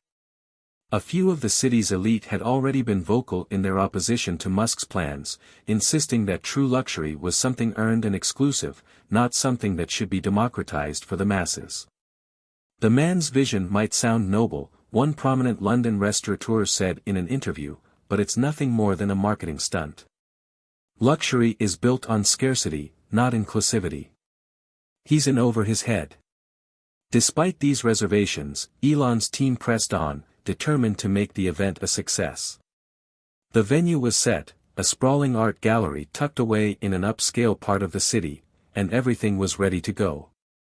As the day of the event arrived, it became clear that this was going to be a spectacle like no other. The space was transformed into a futuristic wonderland, merging the best of the old world and the new. There were interactive art installations that invited guests to create their own pieces, holographic projections of historic London landmarks, and even a curated culinary experience that combined traditional British fare with modern, innovative twists. The venue felt alive, dynamic, and, most importantly, inclusive. There were no barriers between the performers, the artists, and the guests, everyone was part of the experience. Elon arrived early, dressed in his signature casual style. As he walked through the venue, he marveled at how everything had come together. "It's beautiful," he said, his voice filled with awe. "We've created something here that's truly groundbreaking." Maria, who had been by his side every step of the way, smiled. "It's all coming to fruition, Elon. This is it. This is going to change everything." The first guests began to arrive, and as soon as they entered the space, it was clear that the Global Lux experience in London was unlike anything they had ever encountered. There were celebrities and high society members in attendance, but they were surrounded by everyday people, artists, students, young professionals, and those who had won tickets to the event through a public lottery. No one was treated differently, everyone was there to experience the magic of luxury in a new way. But as the night went on, tensions began to rise. The event, though filled with enthusiasm and wonder, had also attracted the attention of London's elite. A few prominent figures in the city's social scene had shown up, and their expressions were anything but impressed. Whispers of disdain floated through the crowd. Some of the older patrons could be heard commenting on the tacky nature of the event, while others seemed genuinely perplexed by the inclusive atmosphere. At one point, a well-known London socialite approached Elon. "I don't get it," she said, her voice dripping with skepticism. "This isn't luxury. Luxury is about rarity, about exclusivity. This is just a circus. It's all very democratized, isn't it?" Elon smiled, unfazed. "Luxury is about creating experiences that are extraordinary, not about who gets to experience them. People deserve to experience greatness, and that's what we're offering here. It's about creating memories that are as unique as the individuals who experience them." The woman shook her head, clearly unimpressed, and walked away. Elon's response had been poised, but he couldn't shake the nagging feeling that the true test of the movement's success in London would come when the media coverage hit. And hit it did. The next day, media outlets across the UK were filled with headlines about the event. Many of them were critical, focusing on the audacity of Musk's vision and the perceived irrelevance of his approach. The Times ran a scathing editorial: "Elon Musk's vision of luxury is a betrayal of everything that makes luxury worth pursuing. It's a cheapening of an institution that has stood the test of time." But amidst the criticism, there were also stories of genuine intrigue. Some outlets focused on the sense of wonder that the event had inspired, acknowledging that there was something undeniably compelling about the inclusivity Musk was advocating for. The Guardian published a thoughtful piece questioning whether the future of luxury might, in fact, lie in accessibility rather than exclusivity. "It's a bold move," the piece concluded, "and while many may scoff, there's something to be said for Musk's vision of a new world where luxury isn't just for the few but for the many." As the event came to a close, Elon reflected on the mixed reception. He had expected the resistance, but it still stung. London had been a test, one that had yielded both triumphs and setbacks. Yet, in true Elon fashion, he refused to be discouraged. If anything, the criticism only fueled his drive to continue pushing forward. "I knew they'd hate it," he told Maria later that night. "But it doesn't matter. We're making history here. This is just the beginning." Maria nodded, sharing his unwavering resolve. "You've already changed the game, Elon. This is just the next step." As they left the venue, the night sky over London felt charged with possibility. There was no turning back now. The world was watching, and the future of luxury was being written, one event at a time. The global luxe experience was now gaining momentum, but as success mounted, so did the challenges. Following the London event, the critics had not only refused to back down, but they had also rallied together, turning the conversation into something more hostile. The media backlash was fierce, and a wave of skepticism washed over the concept of democratizing luxury. In London, the establishment had shown their disapproval, but back in the US, the movement was beginning to show cracks. The whispers in the boardrooms of wealthy investors and elite restaurateurs were getting louder. Despite the public's initial excitement, some of the key figures who had been initially enthusiastic about supporting the global luxe experience began to question whether Elon Musk's movement was truly sustainable. They were concerned that the whole idea, luxury without exclusivity, would eventually crumble under its own weight. Elon knew that something had to change. His team had anticipated resistance, but the intensity was starting to catch him off guard. It wasn't just the traditional luxury elites who were voicing doubts. Now, even tech moguls and innovators, some who had initially shown interest, were starting to pull back. The fear was palpable: could the global luxe experience maintain its integrity as it continued to grow, or would it eventually lose its spark, becoming just another hollow trend? In a meeting with his core team, Elon addressed the growing concerns. "We're standing at a crossroads," he said, his voice unwavering. "The critics are right about one thing: luxury can't just be about being exclusive. But they're wrong in thinking that we can't create something valuable without it. We've started a movement, and now we need to prove that it's not just a flash in the pan. Jacob, one of Elon's closest advisors, leaned forward. We've seen the pushback, Elon, and it's real. But there's another side to this. If we let the criticism derail us now, we risk losing everything we've worked for. Exactly, Elon responded. That's why we need to take the next step. We have to prove to them, and more importantly, to ourselves, that luxury isn't just about exclusivity, it's about inclusivity and experience. The only way forward is to push even harder. Elon wasn't known for backing down, and this time would be no different. The critics might have had their say, but Elon's mind was made up. The movement was too important, and too many people had already embraced the concept for him to let it fail now. But as much as he pushed forward, he knew he needed something bigger, something that would challenge the critics head-on and change the narrative once and for all. The idea came to him unexpectedly one evening while sitting in a meeting with Maria, his trusted partner in the movement. She had been listening to the back and forth between the critics and Elon's supporters when she said something that struck a chord. We need to turn the tables on them, Maria suggested. Instead of waiting for them to come to us, why not bring the experience to them? Elon's eyes lit up. He saw it instantly. The solution wasn't to fight the critics in the traditional way, it was to bring the movement directly to their doorstep. What better way to challenge the naysayers than by showcasing the value of inclusivity and accessibility right where the elitists operated? What if he could host the next global luxe experience not in a glamorous, tech-forward city like Los Angeles or London, but right in the heart of the most exclusive, old-money cities in the world? That was when the plan began to take shape. Elon would host the next event in a place that would not only force the elites to face the new wave of luxury head-on but would also challenge them to embrace it or be left behind. The next stop for the global luxe experience would be none other than Geneva, Switzerland.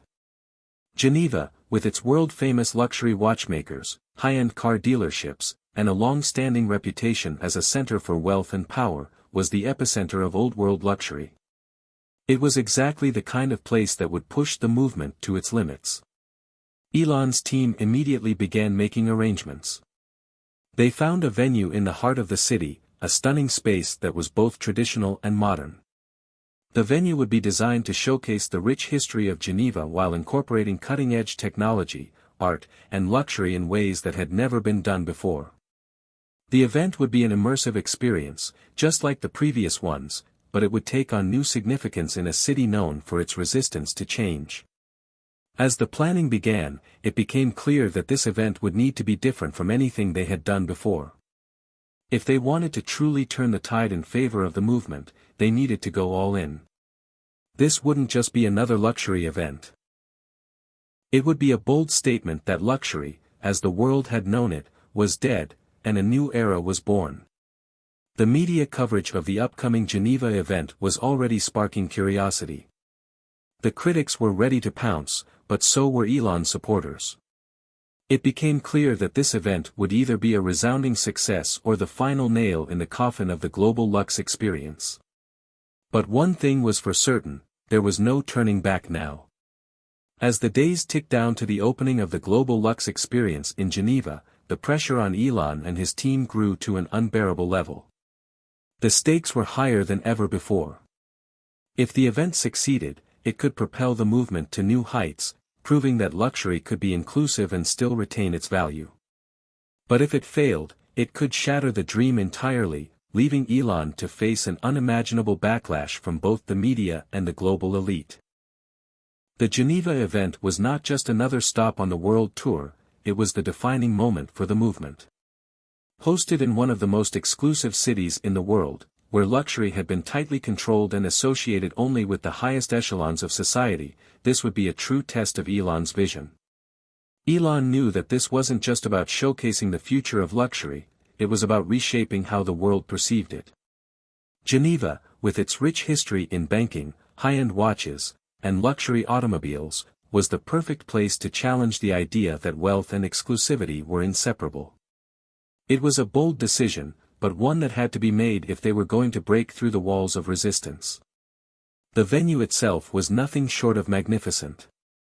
Located in the heart of Geneva, surrounded by historical architecture and stunning views of the Alps, it was the ideal blend of old-world charm and modern elegance.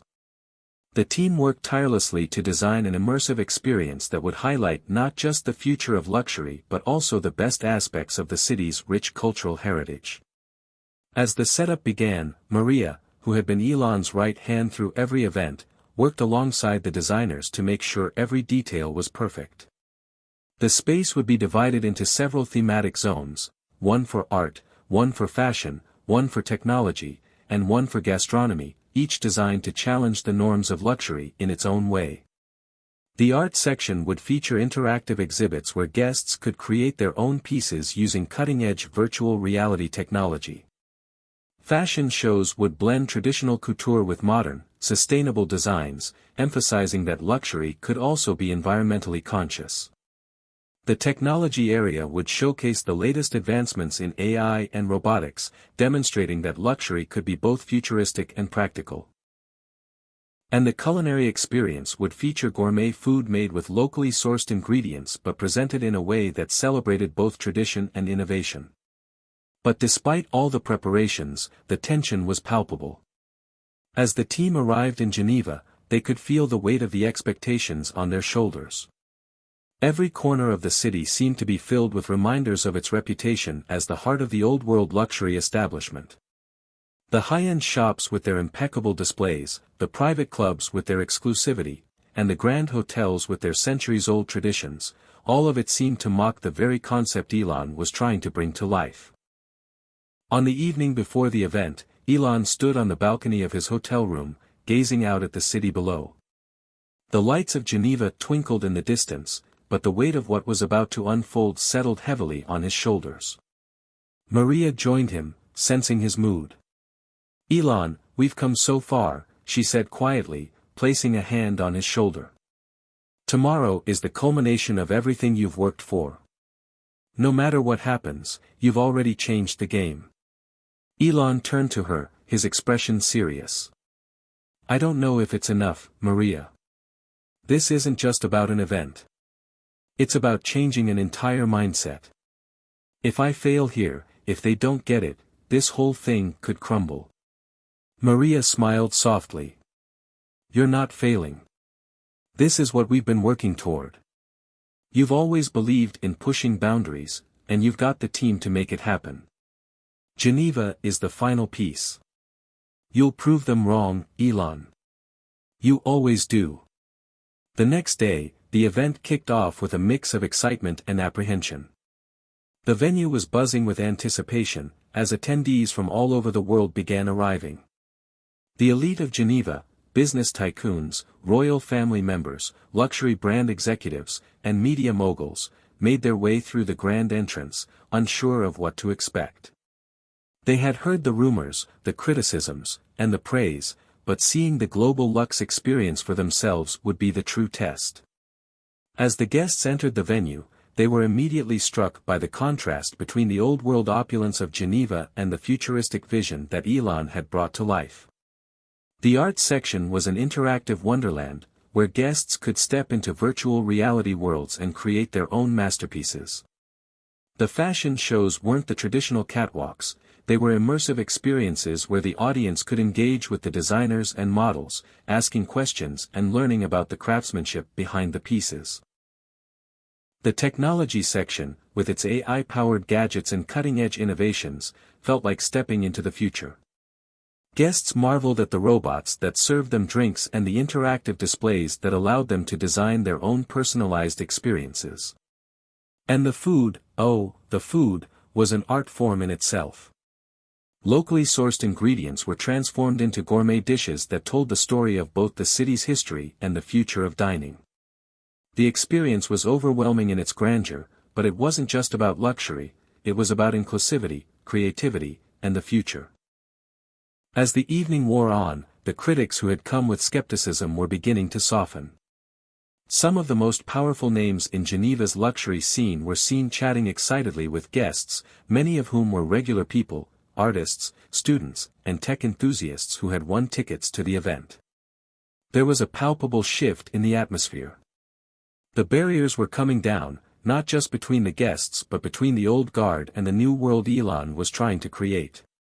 Then came the moment that changed everything. As the night drew to a close, Elon took to the stage to address the crowd. Standing before a sea of faces, both familiar and unfamiliar, he spoke with a quiet but intense passion. I know that many of you have come here with doubts. I know that the idea of luxury without exclusivity is hard to fathom, especially in a city like Geneva, where the old world of luxury reigns supreme. But I'm here to tell you that luxury, at its core, is about experience. It's about feeling something that transcends the ordinary, whether you're a billionaire or a student. The room fell silent, every eye trained on him as he continued. We're on the brink of a new era. A time where the luxury experience is not defined by wealth, but by the emotions it evokes. Where everyone, regardless of their background or their status, can participate in greatness. This is not just an event. It's the future. And the future is here. As he spoke, there was a collective sense of realization in the room. The critics who had initially scoffed at his vision were now listening, and some were even nodding in agreement. For the first time, it seemed like Elon's message was getting through. When he finished, the room erupted into applause. It wasn't unanimous, but it was clear that the movement had made a significant impact. Geneva had been a success. The walls that had seemed so insurmountable were starting to crack. Elon Musk had not just brought his vision to one of the world's most exclusive cities, he had changed the way the world thought about luxury. The success of the global Lux experience in Geneva was undeniable. But even as the applause echoed through the elegant halls of the event, the critics were already regrouping. What had been a cautious, whispering skepticism began to grow into full-blown resistance. They had seen the cracks in the movement, and they were ready to exploit them. The media vultures circled, and the very elite who had attended were now under pressure to disavow Elon's vision. Elon's phone rang relentlessly in the days following the Geneva event. The first wave of positive feedback was quickly overshadowed by a flood of negative commentary. While some people hailed the event as revolutionary, others dismissed it as nothing more than a temporary spectacle, a passing trend that would soon be forgotten. The harshest critics were from within the luxury industry itself, the people who had spent decades carefully curating what luxury meant in society. Luxury, they argued, was about rarity and privilege. It wasn't about making it accessible to the masses. The backlash wasn't just coming from the old guard of luxury but also from those within the tech industry who questioned whether Elon was spreading himself too thin. The critics had questions about whether his passion for the global Lux experience was pulling his focus away from the technological advancements that had made him a household name. Tesla's stock was under pressure, and SpaceX was facing logistical delays. Every time the headlines spoke about the global Lux experience, it seemed to cast a shadow over his other ventures. Back in California, Elon convened a meeting with his closest advisors. Maria was at his side as usual, and Jacob, who had become a crucial part of the inner circle, sat across from him. Elon, the backlash is growing, Jacob said, his tone cautious but clear. We knew it wasn't going to be easy, but this is different. The media is calling it a failure in the making, and the critics are hammering us on the same points. They're questioning the integrity of the movement itself. Elon sat back, rubbing his chin. He'd expected this, of course. Resistance from the elite had been inevitable. But the intensity and scope of the criticism were more than he had anticipated. I knew it wouldn't be smooth sailing, Jacob, Elon replied, his voice steady. But I can't back down now. We're at a pivotal point. Either we fight this head-on and prove them wrong, or we let them dictate the future. Maria, always the voice of reason, spoke up. Maybe this backlash is a sign we need to double down on the message. We've already shown the world that luxury doesn't need to be about exclusivity. Now we need to make sure people know that the critics are just afraid of change. They're afraid of what this could mean for their control. Elon nodded slowly, deep in thought. Maria's words rang true. The people who were criticizing him were the ones who had everything to lose if the movement succeeded. They were the gatekeepers of a centuries-old system, and change threatened their very existence. The question was, how could he push back against such powerful forces? The next move would have to be monumental, something that would not only keep the movement alive but also solidify its legitimacy in the face of the critics. I think it's time we bring the fight to them, Elon said, his eyes narrowing. If they think they can stop us with words, they're sorely mistaken. Maria and Jacob exchanged knowing looks. They had seen this side of Elon before. When he was pushed into a corner, that's when he did his best work. What do you have in mind? Maria asked. I'm going to host the next event in a city that is as far removed from the concept of luxury as possible, Elon declared. We'll bring the experience to a place where the traditional elite has no control. I want to show the world that luxury is not about what you own or where you live, it's about what you experience and the emotions you create. The team's eyes widened as Elon's plan unfolded. He was thinking of taking the global luxe experience to the heart of one of the most unexpected cities, Detroit. Detroit, known for its manufacturing history, industrial roots, and the decline of its auto industry, seemed like the last place anyone would associate with luxury. But that's exactly why Elon was determined to hold the next event there. He was going to use the city's transformation as a metaphor for the global luxe experience. Detroit was rising from the ashes, much like the movement itself. It was the perfect place to challenge the idea that luxury had to be bound by tradition. Detroit? Jacob asked incredulously. That's a bold move, even for you. Exactly, Elon said with a smile. Detroit is the perfect place to flip the script. We'll showcase how luxury is about redefining experiences, not about what's been done before. The critics won't know what hit them. The plan was set in motion almost immediately. The team moved quickly, securing a venue in downtown Detroit. A massive industrial warehouse that would be transformed into an immersive luxury experience. The venue would blend old and new, with parts of the space left intentionally raw to remind guests of the city's roots, while other areas would be reimagined with futuristic designs, high-tech installations, and the kind of luxury that didn't need to be exclusive. As the event date approached, the buzz around Detroit started to grow. The critics who had been hammering Elon for weeks were now watching him closely, waiting for him to fail. But the whispers began to shift from skepticism to genuine curiosity. Was this just another of Elon's grand stunts, or was he actually onto something? Elon and his team worked tirelessly on the final preparations. They reached out to influential individuals from various sectors, tech, art, design, and even social activists, inviting them to Detroit to experience the new face of luxury. The goal was to prove that this wasn't just a rich person's playground, it was a movement that transcended wealth and privilege. When the day of the event arrived, the media presence was enormous. Everyone from major business publications to influencers was there, eager to see how Elon Musk would tackle the critics head-on. The event was broadcast live, and the eyes of the world were once again on him. The first guests to arrive were shocked. Detroit was not the place they expected to see this kind of event. The stark contrast between the gritty, industrial surroundings and the elegance of the event was striking.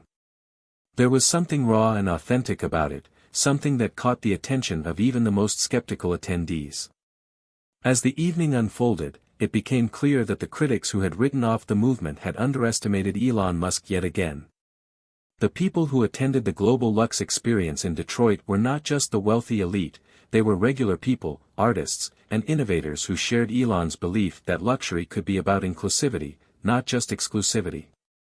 By the end of the night, there was a palpable shift in the air. The critics had been silenced, not because Elon had proven them wrong with flashy displays, but because he had shown them that true luxury was about shared experiences, not private indulgence. Detroit had been the perfect battleground, and Elon Musk had won. The events in Detroit marked a monumental shift in Elon Musk's vision. The critics had been silenced, but there was more to be done. The world was now watching, and what had started as a fringe idea had evolved into something far larger than anyone could have imagined. The luxury industry was slowly being forced to reconsider its traditional views on exclusivity and wealth. And while some still resisted, the movement was undeniable. As the buzz from the Detroit event lingered, Elon found himself facing a wave of new challenges. The media, once quick to write him off, was now flooded with questions about the next step. Major news outlets began to run features on his vision, questioning whether he was truly on the cusp of redefining an entire industry. Influencers and thought leaders who had previously been skeptical were now engaging with him, intrigued by the idea that luxury could exist in a world where the most coveted experiences were available to all. It was a far cry from the situation a few months earlier, when he was criticized for trying to democratize luxury. Now, with Detroit as the proving ground, people were starting to see the truth behind his message. Luxury wasn't about the things you owned or the price tag on your possessions. It was about the experiences that transcended wealth and exclusivity. Maria and Jacob had become key members of his inner circle. They were the ones who helped navigate the storm of opinions and push forward the next wave of the global luxe experience. While Elon remained at the helm, it was clear that his success was also due to their unwavering support and strategic thinking. "Have you seen the numbers?" Maria asked Elon one morning, showing him the statistics from the Detroit event. The attendance had exceeded expectations, and the feedback was overwhelmingly positive. Even more remarkable was the fact that the ticket sales had been unprecedented. For the first time, people from various socio-economic backgrounds had purchased tickets, proving that Elon's vision wasn't just appealing to the elite, it was resonating with the masses. "It's incredible," Elon said, a smile playing at the corners of his lips. "I didn't expect it to go this far this quickly." Jacob, who had been working on expanding the concept globally, looked up from his laptop. "We're getting calls from cities all over the world. People are begging for a chance to host the next event. We could take this to Tokyo, Paris, New York, the possibilities are endless." Elon leaned back in his chair, processing the data.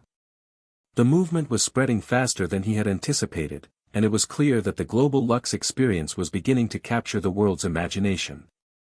The critics, who had once accused Elon of trying to bring luxury to the masses without understanding what it meant, were now changing their tune. Some of the most prominent voices in the luxury industry were quietly reaching out, seeking to align themselves with the movement. They were no longer questioning its legitimacy, they were trying to figure out how to integrate it into their own brands. As the success stories from the Detroit event spread across the globe, Elon's team began to focus on the future. The next event, slated for Paris, was already being planned. But this time, the stakes were even higher. Paris was synonymous with luxury, fashion, fine dining, art, and the high life were what the city was built on. If the global luxe experience could succeed there, it would solidify Elon's vision as the future of luxury, with a capital L.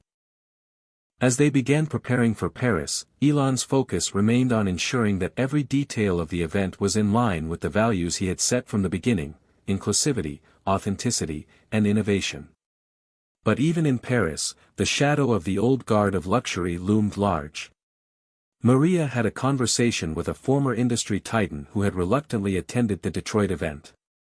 He'd been skeptical at first but found himself unexpectedly impressed by what Elon had built. "I'm still not sure about your vision," he admitted, taking a seat across from Maria in a quiet cafe in Paris. "But I can't deny the power of what you're doing. People are talking. The critics are still there, but the conversation is changing. People are starting to see that luxury can be more than just a symbol of wealth, it can be about culture and shared experiences." Maria leaned in, her voice steady. "That's exactly what Elon wants. He wants people to understand that luxury doesn't need to be out of reach. It's about being a part of something bigger than yourself.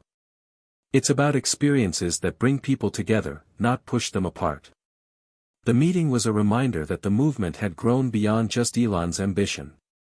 It had become a cultural shift, one that would take time to fully integrate into the world's perception of luxury. The old guard was resistant, but the younger generation was hungry for change. As the date of the Paris event approached, Elon's team felt the weight of expectations. But there was a quiet confidence in their preparations. They knew they were not just creating an event, they were creating a legacy. Paris was the proving ground. If they could pull off the global luxe experience in the city that defined elegance and refinement, they would have cemented their place in history. But as with every other event, there were unforeseen challenges. Paris, with its centuries of tradition, was not an easy city to navigate.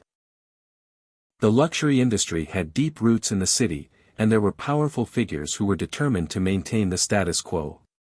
Parisian aristocrats and luxury moguls were not ready to let their carefully curated image of sophistication and privilege be torn down. Despite the hurdles, Elon remained steadfast. He understood that this event was more than just a venue, it was about changing the perception of luxury itself. The world, from the glittering towers of New York to the bustling streets of Tokyo, had watched as Elon Musk not only redefined luxury but also challenged the very foundations of what it meant to live a life of privilege. No longer was the concept of luxury confined to the elite few.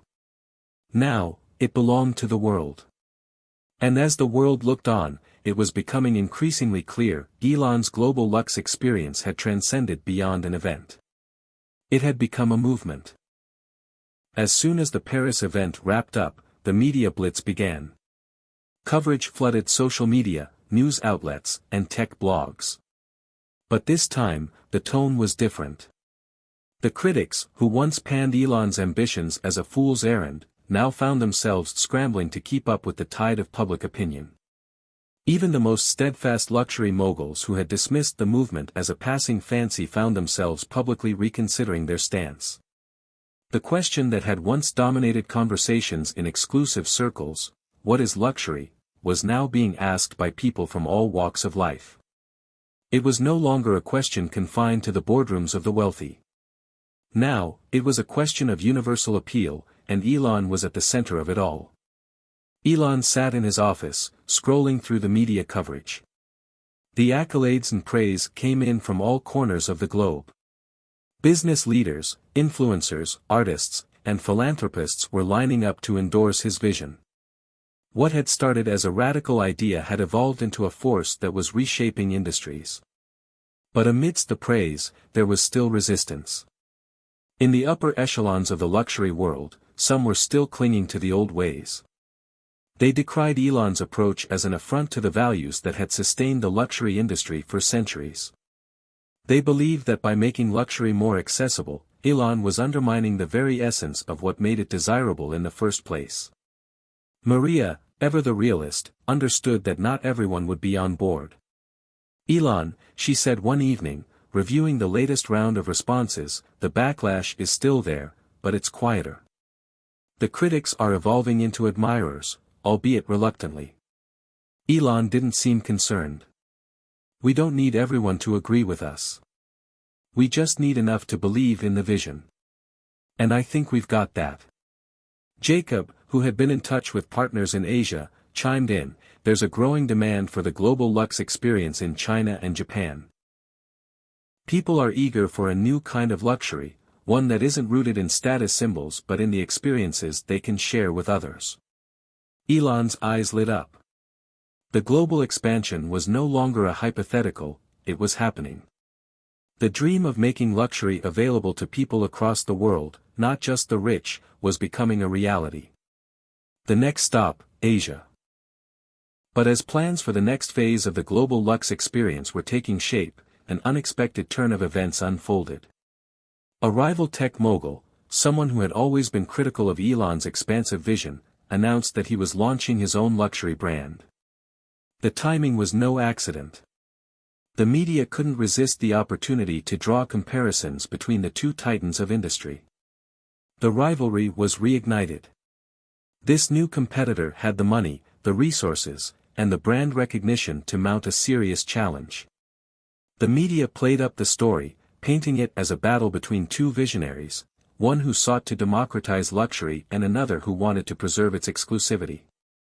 Elon, Maria said after reading the news, "This is exactly what we didn't want." Now, it's become personal. Elon, however, wasn't fazed.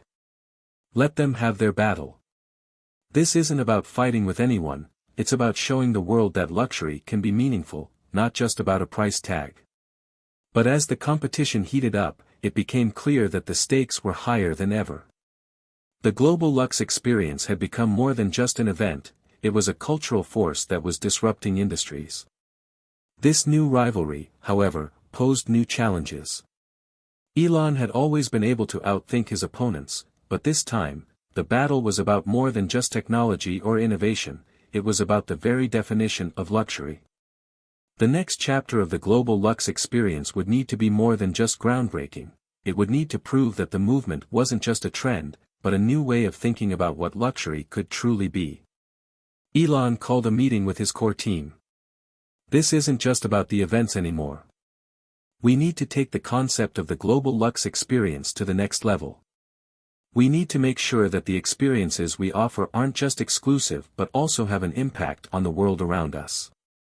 Jacob nodded. I think we've got the perfect opportunity for that. If we can integrate sustainable and ethical practices into the experience, we'll show that luxury can be responsible, not just indulgent.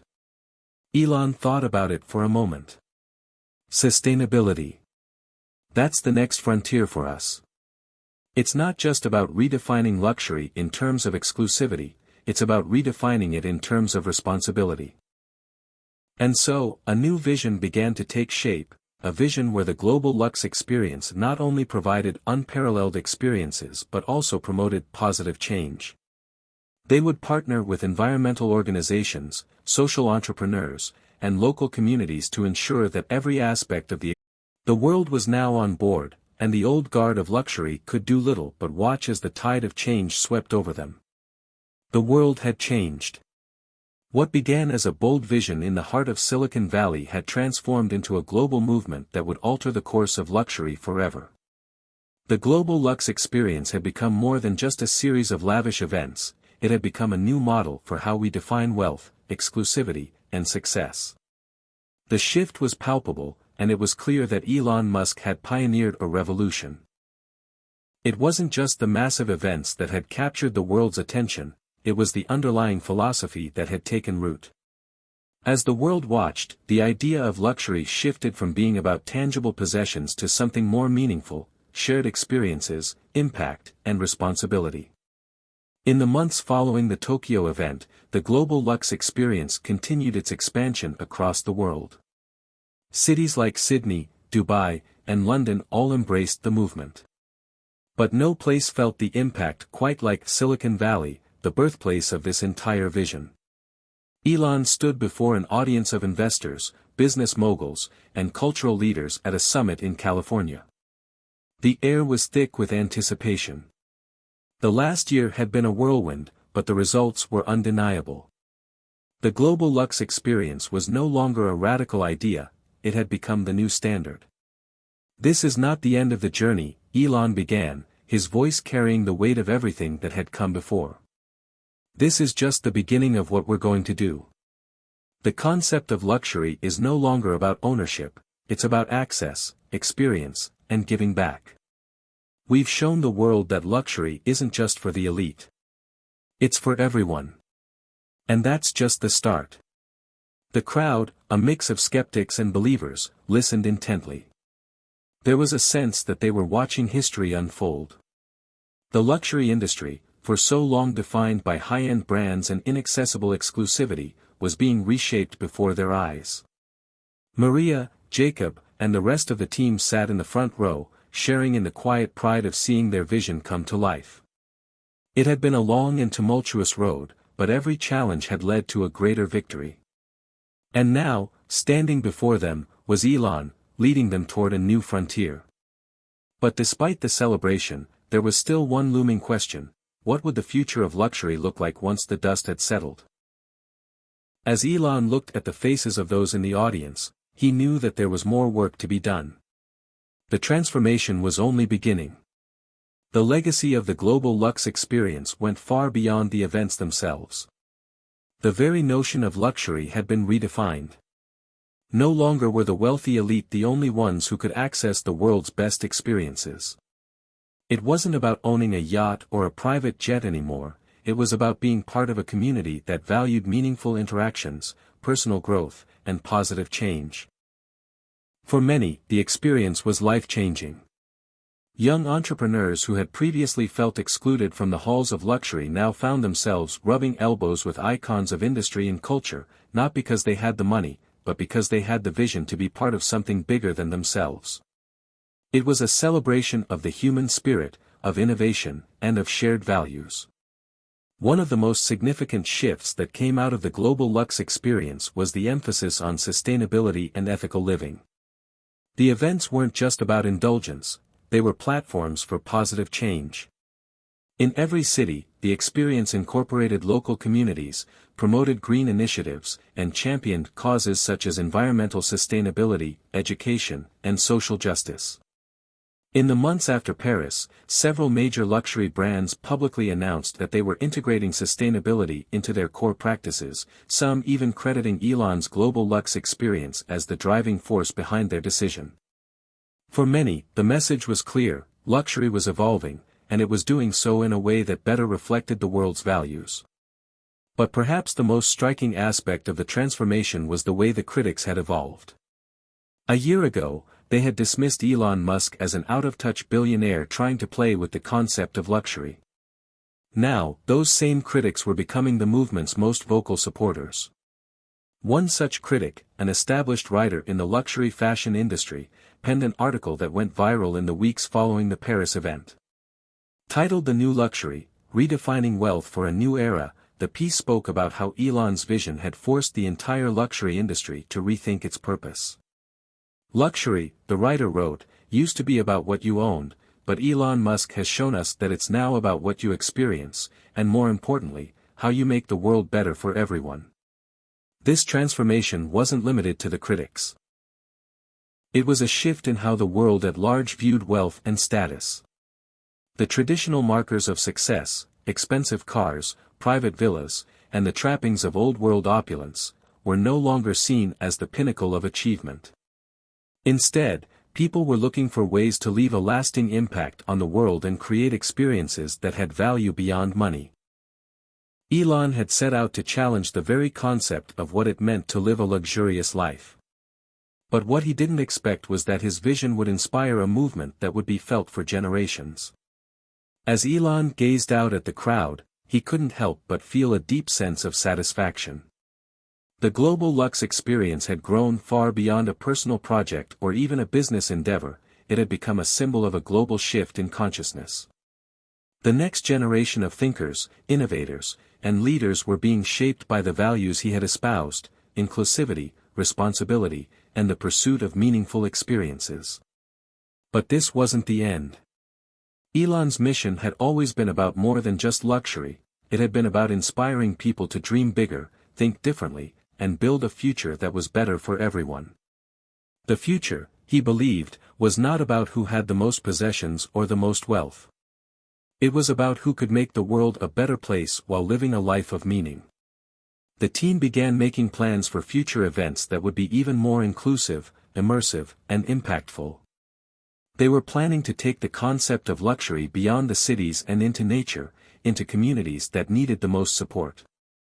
The next phase of the global luxe experience would involve rural areas, offering the same kind of life-changing opportunities to those who had been left behind by the luxury industry.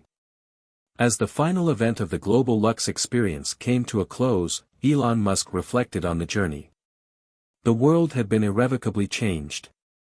The legacy he had built would endure, not because of the luxury experiences that had been created, but because of the message they conveyed.